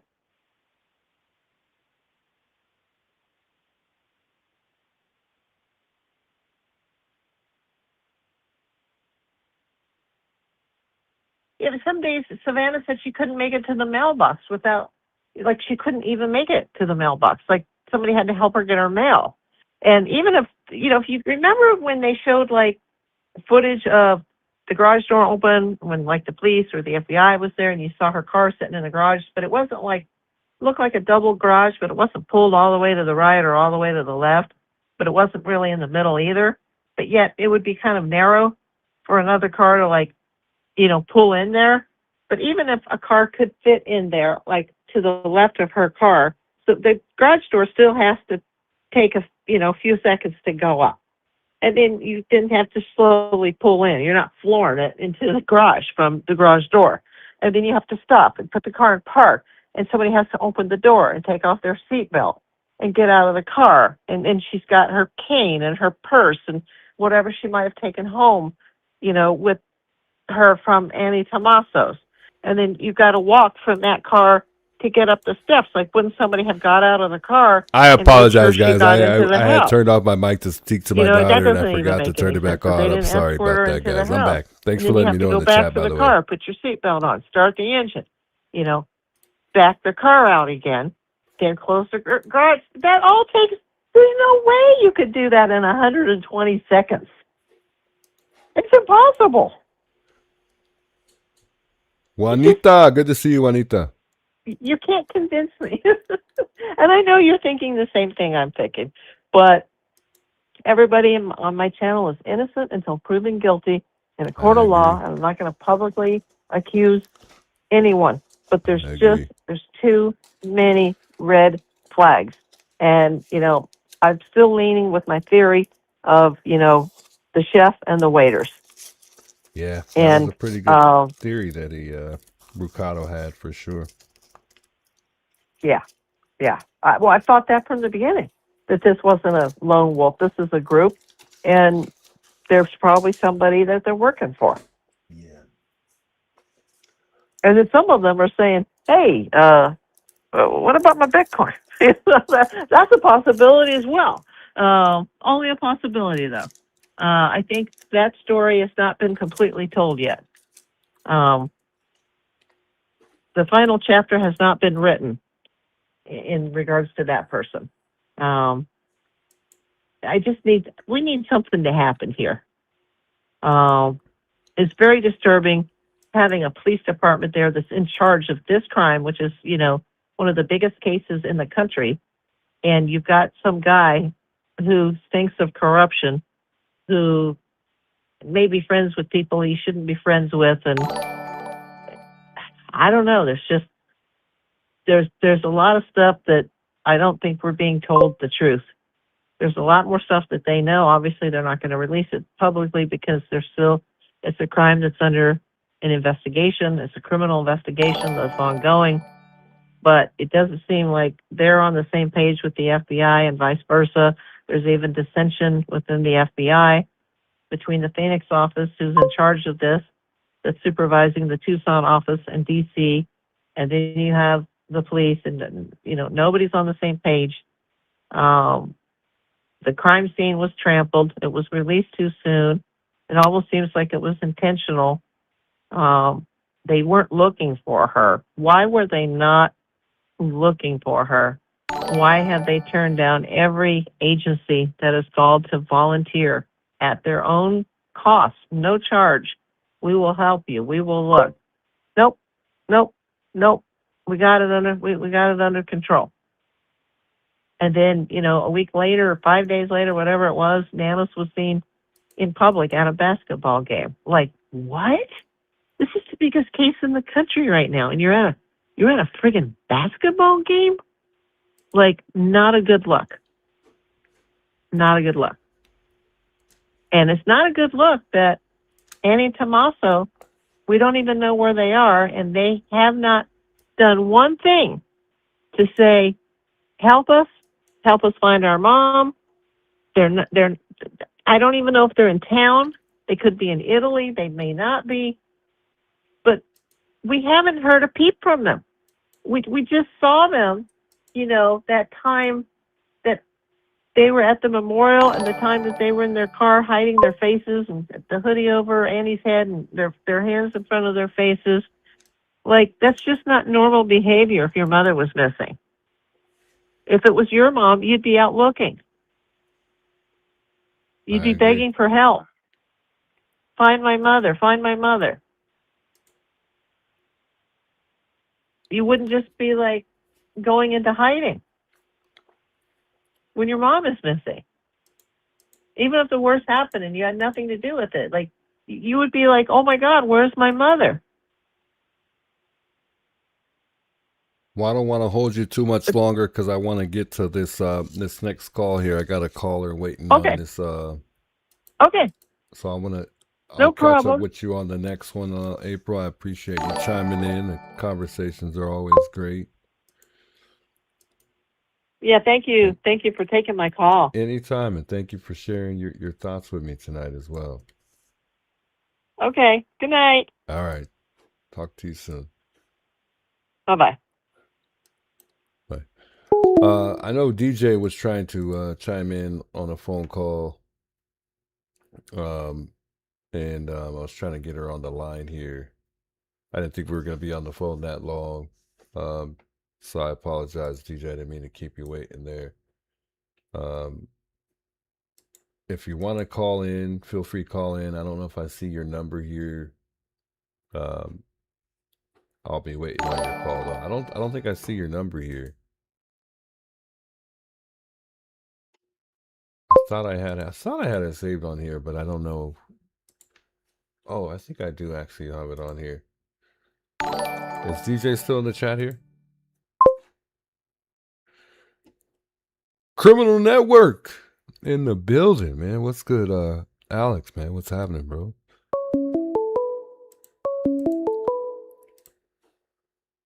Hey, DJ, how you doing? Hey, Juice. Good morning. Good morning. I swear I will not take up too much time. I have something that I kind of wanted to point. Oh, my TV just unmuted all by itself. Hold on a second. That's going to be really annoying. All right. Take your time. You're good. Right. All right, hold on. Let me just leave the room. My TV is lagging. So I have something, and I'm not sure if you might be able to bring it up. If not, I have the picture that I can send to you. The Burger Chef cipher from the other night. I don't know everybody's opinions on the whole RN thing. I'm on the fence, kind of leaning towards either catastrophic destruction or, maybe he's got something. So, but the burger, it surprised me that he didn't point one particular thing out in the picture of the menu. Do you have that where you could bring it up, or? I don't, but I can find it. Nolan Wells autopsy result. What are results? I'm pretty sure I can find it. If you Google it, yeah, if you Google it, it's kind of far down to find it. You have to, I don't know why, because right now it's kind of being talked about a lot, but like I had to scroll quite a bit to actually find it. Let me see if I can find it on Google. It's actually on Google? Oh, That's no. crazy. Yeah, I did. That's how I got it. I mean, I just Googled it, but it was, like I said, it's really far down. Yeah, I think I might be able to find it on either Sleuth Intuition's channel if I don't see it on here, or not Criminal Network, Patriot Pride. Patriot. Yeah, if you pull it up on Patriot, because the problem is that because I was on Pretty Little Clues last night pointing it out to them, and the more you zoom in, the blurrier it gets. Mm-hmm. And Ashley actually cleaned it up, and it still was kind of blurry, but the one that Patriot pulled up the other night, his was, because that's how I saw it, and I'm surprised nobody else saw it, but he kind of went over it pretty quickly. So, but I happened to see it. Oh, hold on a second. Hold on. Because I have it. And I don't know if it's going to be clear or not. I'm trying. I was going to send it first so you'd have it, but I was like, well, that's just going to look really stupid if I do that. All right. I'm trying to find it. I'll see it on here. Let me see. Maybe I do, and I'm looking in the wrong spots here. Or maybe I typed it in wrong. Yeah, 'cause a Burger lot of Chef times, like, Cipher. I think I found it. Hopefully, I mean, I don't know if he updated it or anything, but I think this is the one. you can't. That's right. You can't pull it up from your phone when I do that.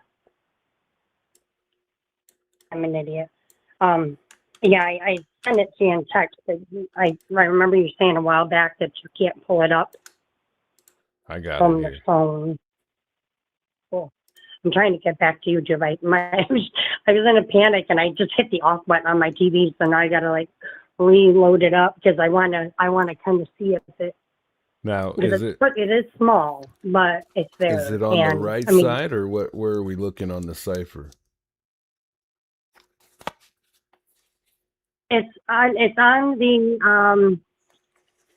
whatchamacallit. It's where it's on the left. It's not in the cipher. Like it's not in the It's not in the letters. Okay, zoom in on the watch if you can. Okay. I had to get it back on so I could see what was happening. That's a pretty clear picture. Yeah, but you're right. Like once you zoom in, it's not really all that.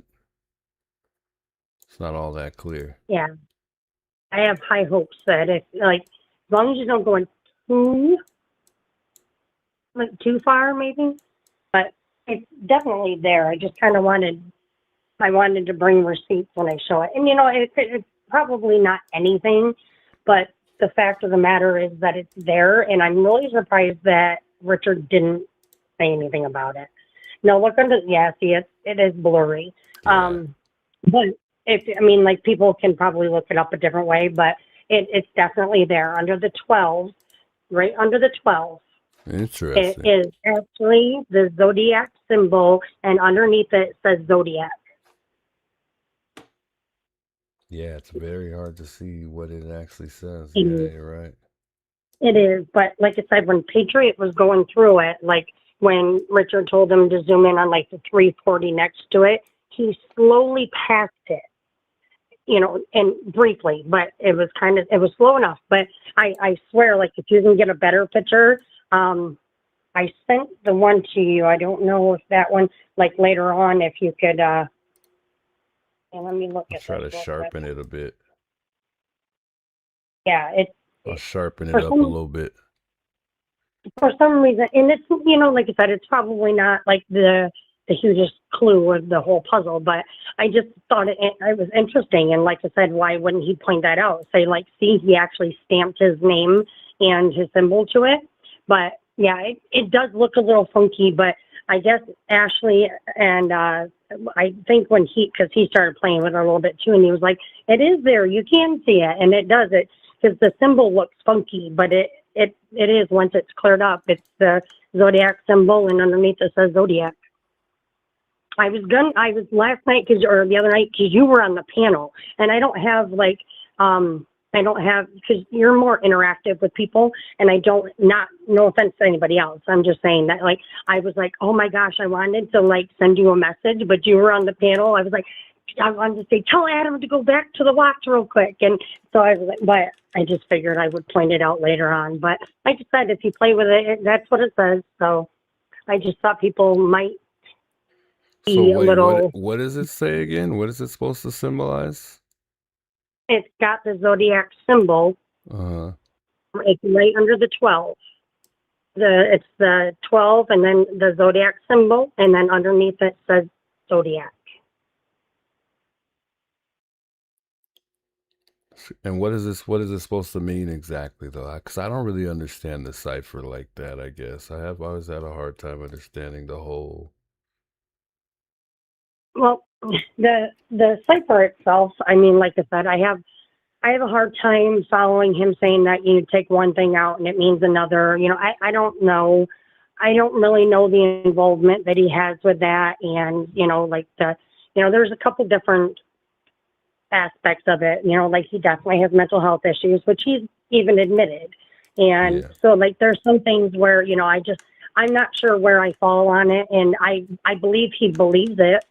I really do, but like I said, as far as what it means, but he's claiming that his stepfather Dick is the Zodiac killer. Allegedly, that's what he's claiming. So I found it interesting because he's going through all these things saying, well, that 340, if you double it, means this, and then he completely bypasses the fact that the watch has the zodiac symbol and the word zodiac on it. It really kind of just threw me for a loop, where like, well, if he wanted to, if he was trying to legitimately prove something, I would think he would say that would be the first thing he'd point out. Like, hey, his name's right there, and that was printed in 2019. So, I don't know, I just thought it was a little fun. I know that we're trying to, everybody's like, why aren't we talking about Nancy? I know. I just, every once in a while, like, I feel like just taking a little bit of a break, to, get our minds set back. But, yeah. So anyway, It might, I don't know. That's crazy. I don't know. The ciphers, it's interesting. It's definitely interesting. And this was Yeah, actually, it's actually a place. It's like it used to be a business at one point in time. And I think there's still businesses out there from what I read. I'm not too sure, but I mean, this is Alex. really a place. It's crazy. Alex is so funny. He's like, oh my God, that's Nancy's watch.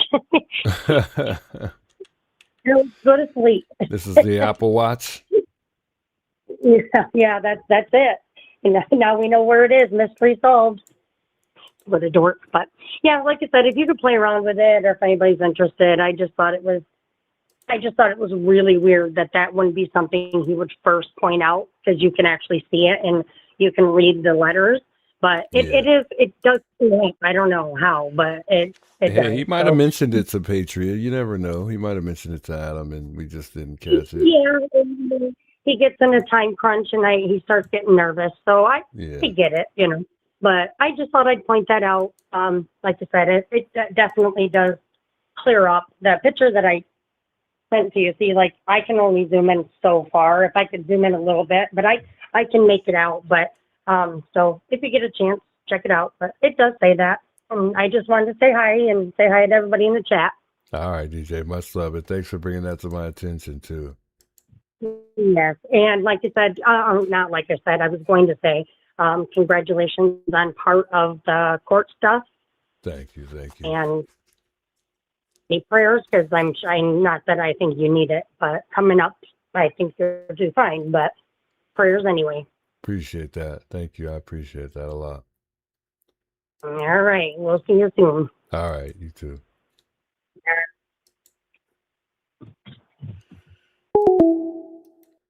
The Burger Cipher. I think that's what it's called. Or the Chef Cipher, the Burger Cipher, the Burger Chef Cipher. I don't know. It's hard to keep up with all that. I never really understood it all. And I think, not to get off topic here, but I think, like I was saying, Richard just wants people to go. He just wants them to go check. I mean, for the most part, I think he wants people to go just, the law enforcement to go check that lake, just to be sure that that's not where, Nancy is. You never know. Maybe she is in that lake. And, it may turn out what he's saying could be true. You never know. But they're picking and choosing what they're taking serious, when it comes to the tips that they're taking. So we just won't never know. I don't think they're ever going to go check Rose Canyon. So maybe in time we'll discover Nancy wherever she is. I'm hopeful that we will.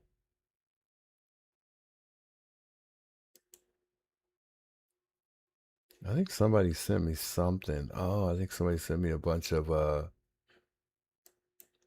somebody sent me a video of Nolan Wells. This might be a pretty interesting video. Live boat trip with friends to Horn Island and stayed behind on the island. I like the way they did the intro. They got like a little video. Deep questions persist in the death of Nolan Wells. Of the deep questions. They got a little footage of his football.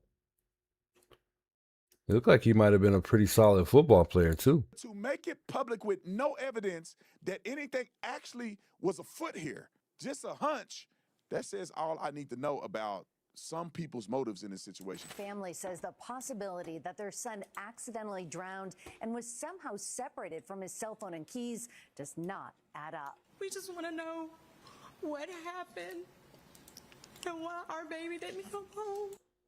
Poor people, man. They got the entire biggest face. I mean, they got the biggest faces involved in this case amongst African American communities on this case. I mean, this is huge, man. But I just hope and pray that they just handle this, all appropriately. No one gets out of pocket. Why are Nolan Wells black? If things, get out of hand, friends. I just hope it don't go that direction. I don't want things to get Fighting out of hand and rejecting what Benjamin Crump and Nolan if they don't Wells' parents are saying. the specific justice that they're looking for.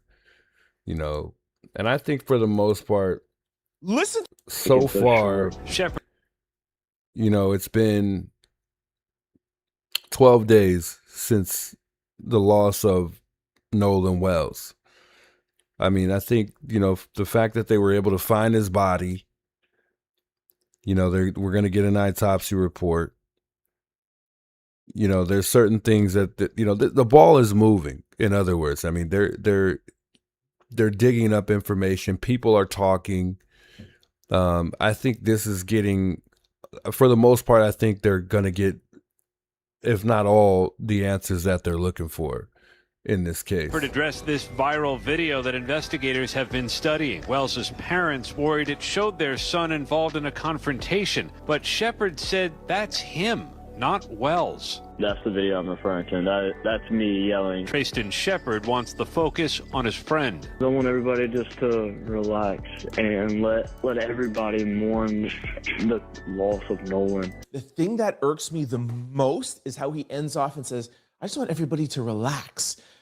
What real friend wants anybody to relax when we don't know what's happened to their friend? If that was me, I would have been staying up the entire week on the internet, protesting, doing everything, riling everybody up, talking to the detectives, doing everything I can to make sure that we get judged. Let's just relax. Let's just mourn my friend. Bro, you guys are not even, you guys aren't even hiring good actors. Like, we could see right through, we want everybody to relax. We understand the talking points, but the talking points are clear that they wouldn't be actually coming from a real person. Like, whoever you guys are hiring to do this, they're horrible at their job. No real friend would be like, pull something up real quick. I just like to have a moment when nothing is solved and the police are not doing anything. It's just total BS. Anyways, I'm done with these friends now. Let's go into a little bit of good news. Let's talk about the judge and the trouble that she is getting into. And for those of you who don't know who the judge is, Warren's stepmama, one of the 3 white boys that were on that boat, his stepmama, yeah, she's a judge. And I said last week that she could probably go to jail for her statements. Now we have an update. Wow. A formal complaint has been filed against Judge Ashley Cole in connection to her public statement about the passing of Nolan Wells. The complaint alleges that Judge Cole violated provisions of the Mississippi Council, the Mississippi Code of Judicial Conduct, and a memorandum of understanding governing judicial ethics. Supporters of the complaint urge that because Judge Cole's stepson, Warren, had been publicly identified as being connected to the events surrounding Nolan Wells' passing. I told you, the 3 men on that boat, of course, without a doubt, are being investigated for sure. I mean, they're not going to look past anybody that was last with Nolan Wells. I mean, come on now. Why would they? But the 3 boys that were on the boat, apparently one of these 3 boys that were, you know, as you see right here alongside Nolan Wells, 1 being to the right, 2 being to the left of the black guy in the middle being Nolan Wells. Apparently one of these boys' mother here had a complaint against, so according to this guy, I believe she filed a complaint. Let's check this out real quick. Let's see what's going on, because I haven't heard about this at all. Public statement about the passing of him, not Wells. That's the video I'm referring to. That's me yelling. Trayston Shepard wants the focus on his friend. I want everybody just to relax and let everybody mourn the loss of Nolan. The thing that irks me the most is how he ends off and says, I just want everybody to relax. What real friend wants anybody to relax when we don't know what's happened to their friend? If that was me, I would have been staying up the entire week on the internet, protesting, doing everything, riling everybody up, talking to the detectives, doing everything I can to make sure that we get judged. Let's just relax. Let's just mourn my friend. Bro, you guys are not even, you guys aren't even hiring good actors. Like, we could see right through, we want everybody to relax. We understand the talking points, but the talking points are clear that they wouldn't be actually coming from a real person. Like whoever you guys are hiring to do this, they're horrible at their job. No real friend would be like, can we just relax, please? I just like to have a moment when nothing is solved and the police are not doing anything. It's just total BS.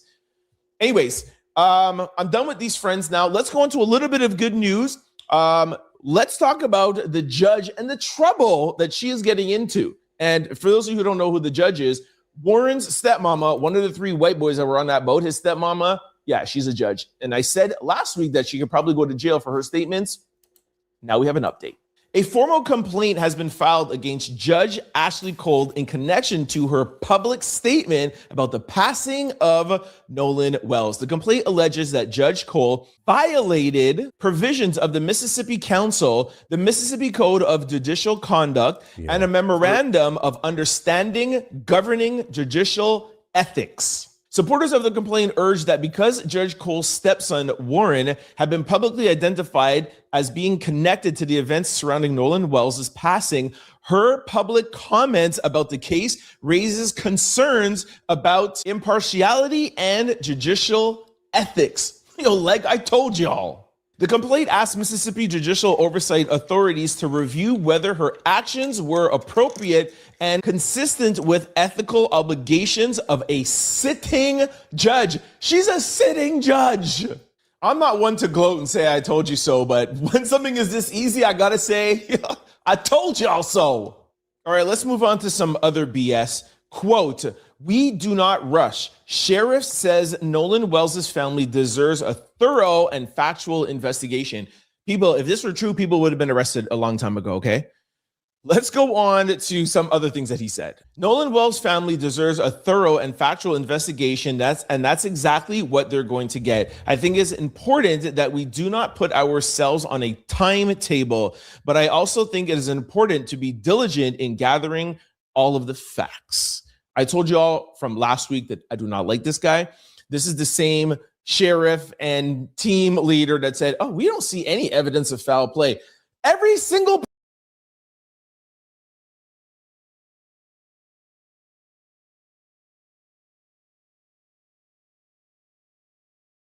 person that knows anything about this case has some sort of feeling of foul play. How can a person be on an island with hundreds of other people, and the only way to get off that island is by boat? Nobody can swim. It's impossible. All of those hundreds of people have made it back to the mainland except for one person, and nobody knows anything. That statement alone, you could tell that there's foul play somewhere. Who would have boats around and see a person there and be like, bye, we know that you can't get off of this boat without a boat. Bye. Anybody who left him there, that would be foul play. Why would you leave somebody on an island that you cannot swim back from? So the fact that Nolan was even at the worst explanation that he just decided he wanted to stay on the island by himself, which is crazy, that alone is foul play. So stop your nonsense. Listen to this video. This recent week, we've got a lot of valuable information that has come from the public. We put out a call to action last week for that information, and it has been very productive for us. I feel like they put out a call for action to get information, to get leads, to go back to the judge and go back to the family and be like, ooh, this is what we're getting. You have an alibi? You have an idea for this? Okay. And I feel like that's why they're dragging their feet. Okay, how do we do this? Okay, okay. Hey, so we've done our thorough investigation, and sorry we took a little bit long because, it takes a while to cover things up here. So yeah, he drowned. We don't know. Yeah, people just left him there on the island and nobody's to blame for anything. Case closed. Bye. Okay, try that. Like I said on my last video, which I will put in the comment section and pin, I said if somebody's not arrested by Monday, protest is going to start. And again, I hate to say that, I told you so, but I told you so. Look what's been going on in Mississippi since Monday morning. Howdy, hey! God's kingdom's on the way. God's kingdom's on the way. Hallelujah. Hallelujah. Hallelujah. Hallelujah. Hey, Nolan Wells. Hey, Nolan Wells. Hey, Nolan Wells.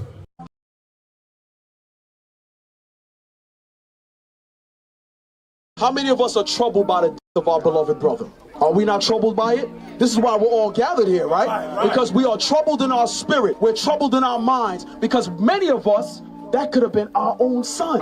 And we have to treat it like that was our very own son. I am so proud of our black young men. They are here represent. Howdy, howdy, howdy, hey! God's kingdom's on the way. God's kingdom's on the way.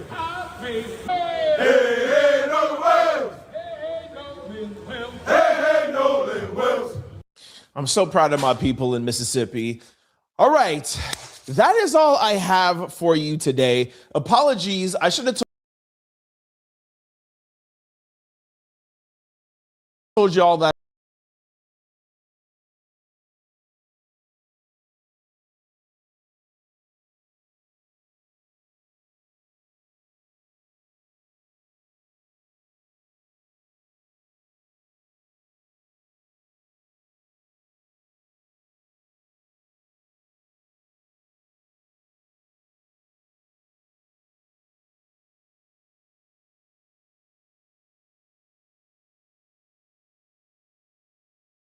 Why are Nolan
My sound off? Oh God.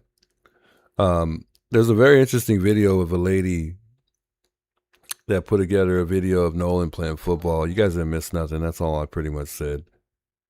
Somebody donated $2. Thanks for the $2 super chat to let me know the sound was off. I appreciate things. Like Summer Brown's like, I gotta get your attention somehow. Much love, Summer. Deep questions persist in the death of Nolan Wells. Wells' body was found after a 4th of July boat trip with friends to Horn Island in Mississippi. People are taking this situation as a joke. We just want to know what happened to our son. One of them is telling the truth, one of them is not. Hey, True Crime Besties. Welcome back to an all-new episode. I've never heard of this girl. Seriously. She's a true crimer. I guess she's pretty good. She's got over 1 million followers.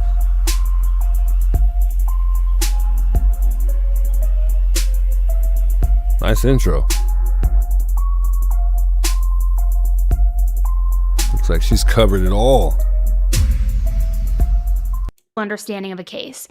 Then on Thursdays, my episode is called Headline Highlights, where I cover everything that's happening in real time that week in true crime, whether it's brand new breaking cases, updates to cases, gets a hot spot to travel to by boat, where you pull up, people get on the, I don't know if you would call it, whatever, shoreline.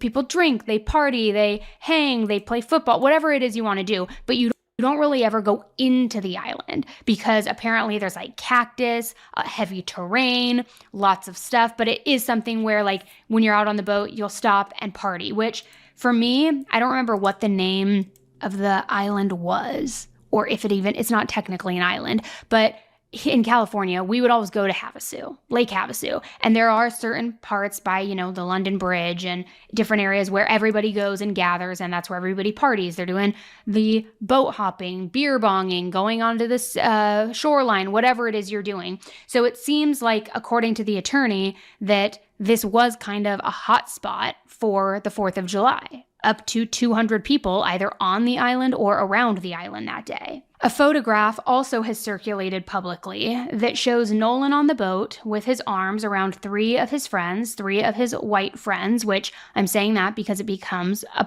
point of conversation in all of this, and as if he's having a good time. Authorities have said that the friends who traveled with him were cooperating with the investigation, although family attorney Ben Crump later said that the friends had retained attorneys. Now, one of those friends has been publicly connected to Jackson County Judge Ashley Cole. Ashley has said that her son was friends with Nolan, and more than that, he was part of the group that traveled to the island. Some online reporting has identified her son as Warren, but authorities have not publicly released a complete verified list of every single person who traveled in that original boating group.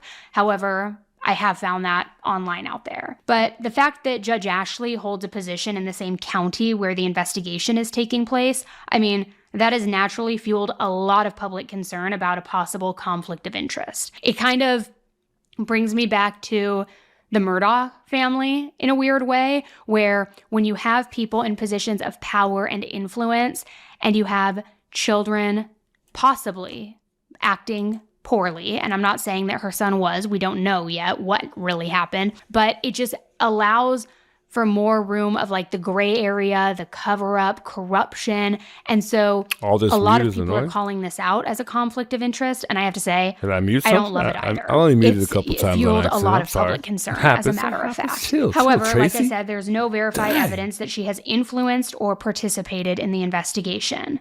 Ashley has also said that her son has fully cooperated with law enforcement. So let's talk about what happened on the island when the boat reached it, when they were out and about. Publicly available photographs and witness descriptions indicate that Nolan was socializing, swimming, and spending time with other people on the island.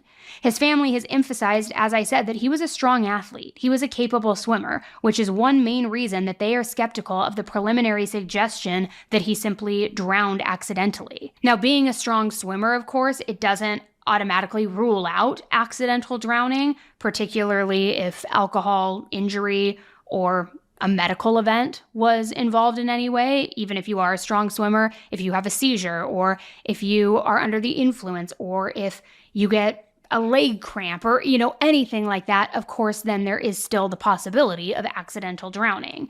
But none of those possibilities have yet been confirmed. So Nolan was reportedly seen talking to a young woman on the island.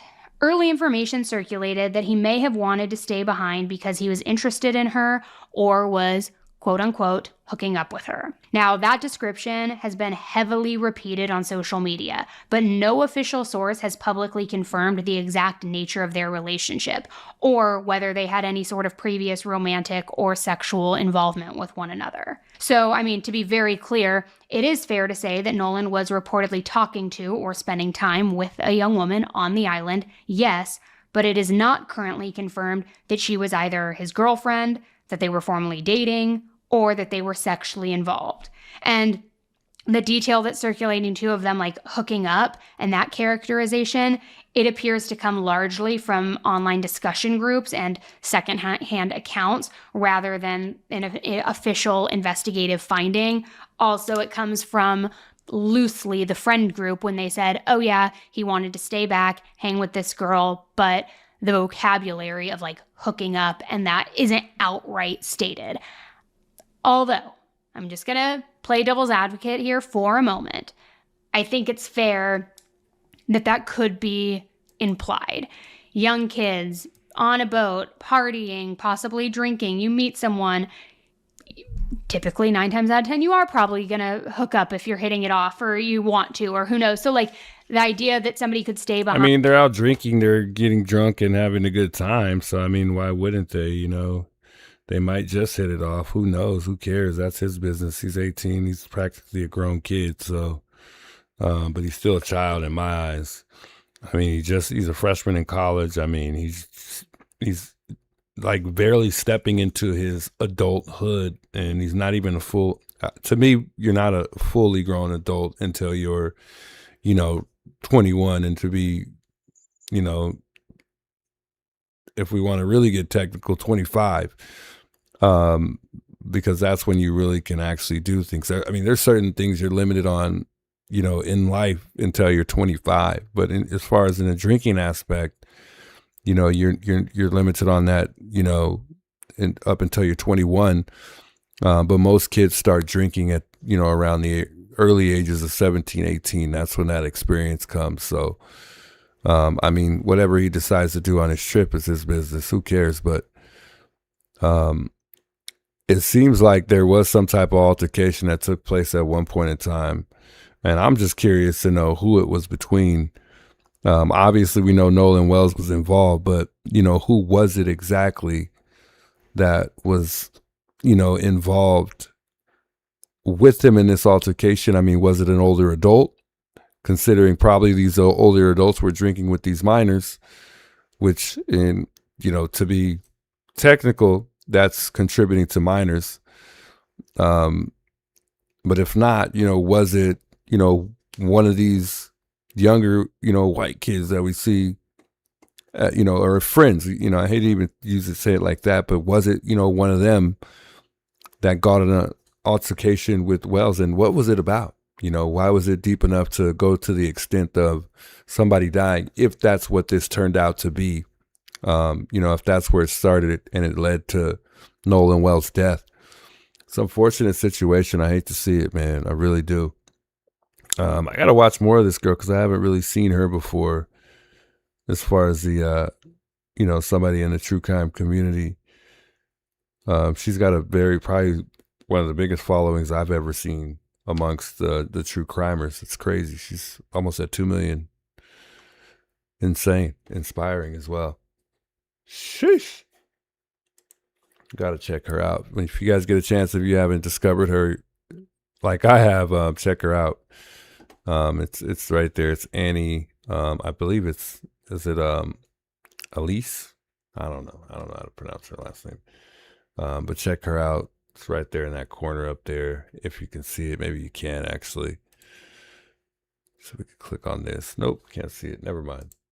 You guys, somebody posted it. I think Adrian posted it in the chat. If you guys want to go check out that video. She seems like she's got a pretty decent channel. Pretty dope. Pretty dope.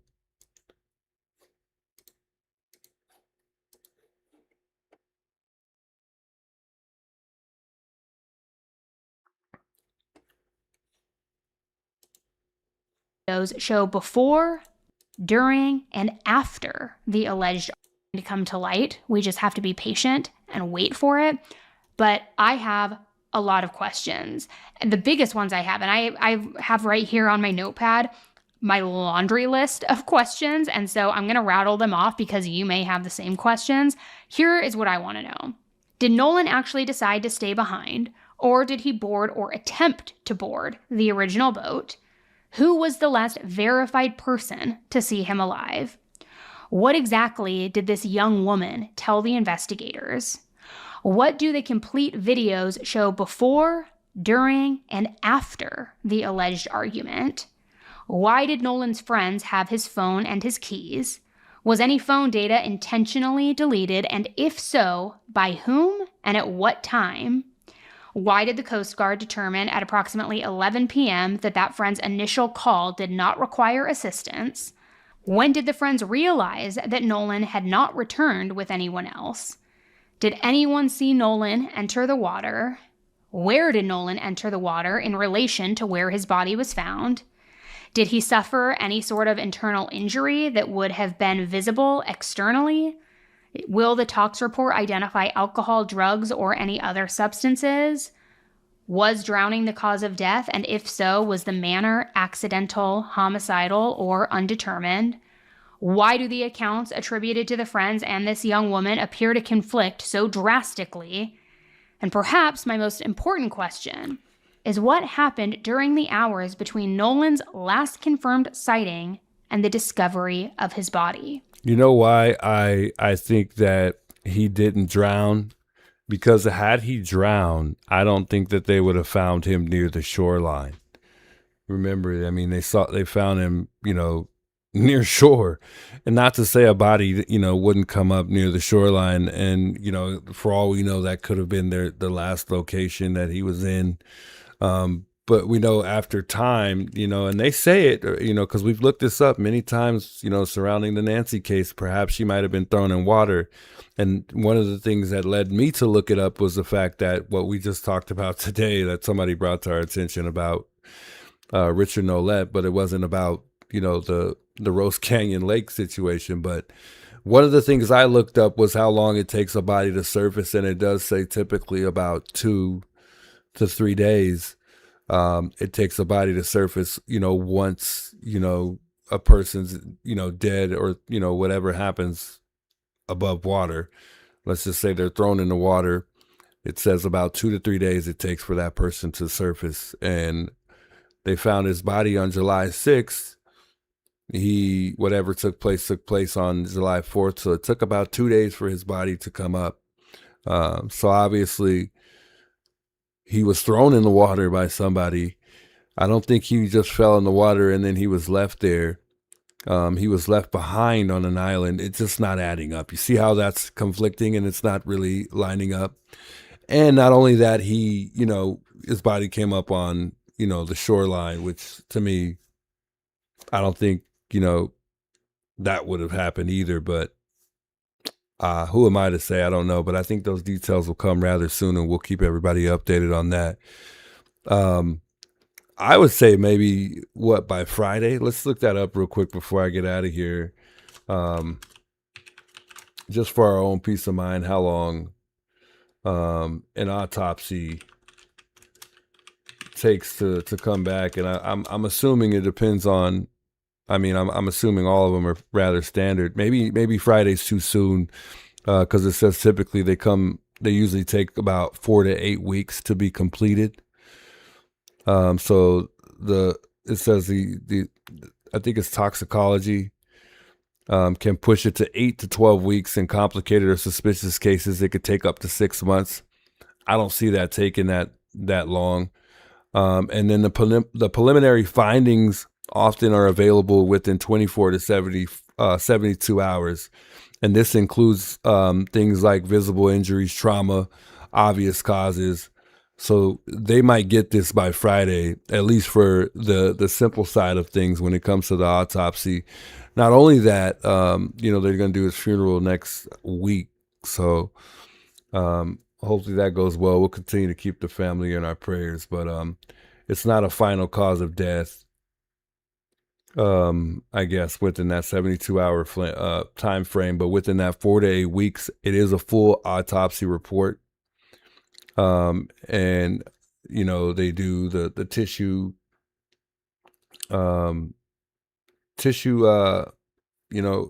analytic side of things, the organs, the internal injury mapping, and then it states the report writing, plus review. And then they also do a microscopic examination. So there's a lot of things that come into factor. And then it goes on even deeper, the 6 to 12 weeks time frame. It's multiple substance as far as the needs of testing. Specialized labs are involved. Backlogs exist, common in summer plus high case counties, it states. So on the complex or suspicious cases, especially when death is involved, it states possible foul play, conflicting witness statements, environmental exposure, decomposition, water-related recovery, and then legal review. And then to go even more into depth, 3 to 6 months. It says cases often require, additional forensic labs, digital evidence, correlations, and then outside expert consultations, grand jury preparation. So it gets deep. It really gets deep. So like I said, we'll stay in tune. We'll keep everybody in tune on that case. Of course, continue covering Nancy as well. I might try to wrap up the Javea Harris as well until the court side of things start rolling over too, just to kind of update on those who are continuing to follow in the Javea Harris case, although that case is pretty much all done and over with. I mean, they got the 2 suspects. They got the body in that one. They weren't able to recover all of the body because of, the family or the 2 parents throwing her body in acid, trying to dispose of her body that way, unfortunately. But I may do a brief update on that case just because, I mean, I kind of didn't, end where I wanted to end surrounding that case. But on another note, guys, it's been a pleasure with everybody's company tonight. It's been a pleasure having you guys all tuning in. I appreciate all you guys continuing to love and support the channel. And I appreciate all of you guys per usual. It's been awesome, man. God bless you guys all for chiming in.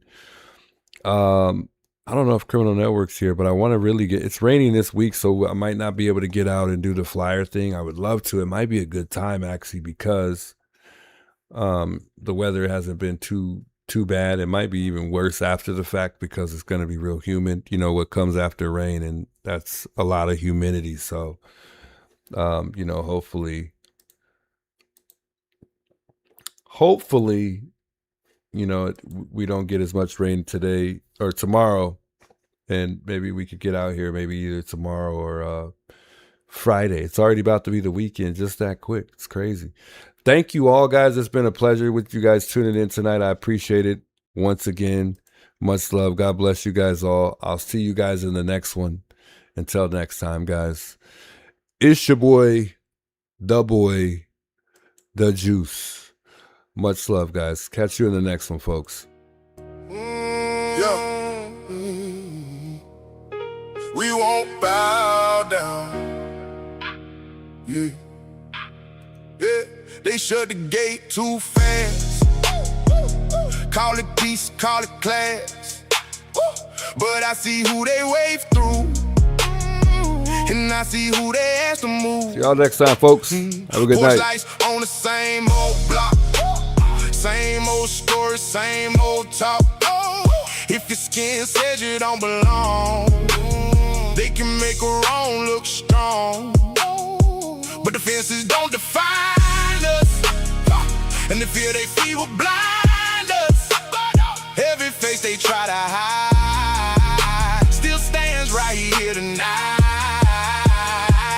Keep us out, keep us out, keep us out. We know what that is about. Keep us out, keep us out. We won't bow down. Keep us out, keep us out, keep us out. Your fear won't right the route. Keep us out, keep us out. We won't bow down. Names get tossed like stones from a driveway built on loans. They pointed brown hands first, then pretend they don't rehearse. But the steps on every street carry more than whitewashed dreams.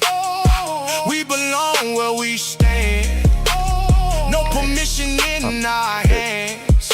Yeah, and the silence won't protect you when the pattern keeps on showing. Every wall they build in pride makes the truth come back alive.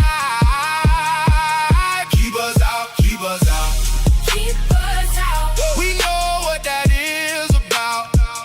Keep us out, keep us out. We won't bow down, down, down, down, down. Keep us out, keep us out, keep us out. Your fear won't right the route. Keep us out, keep us out. We won't bow down, down, down, down, down, down, down. Let it crack, let it show. Every lie they try to grow, one by one, the voices rise.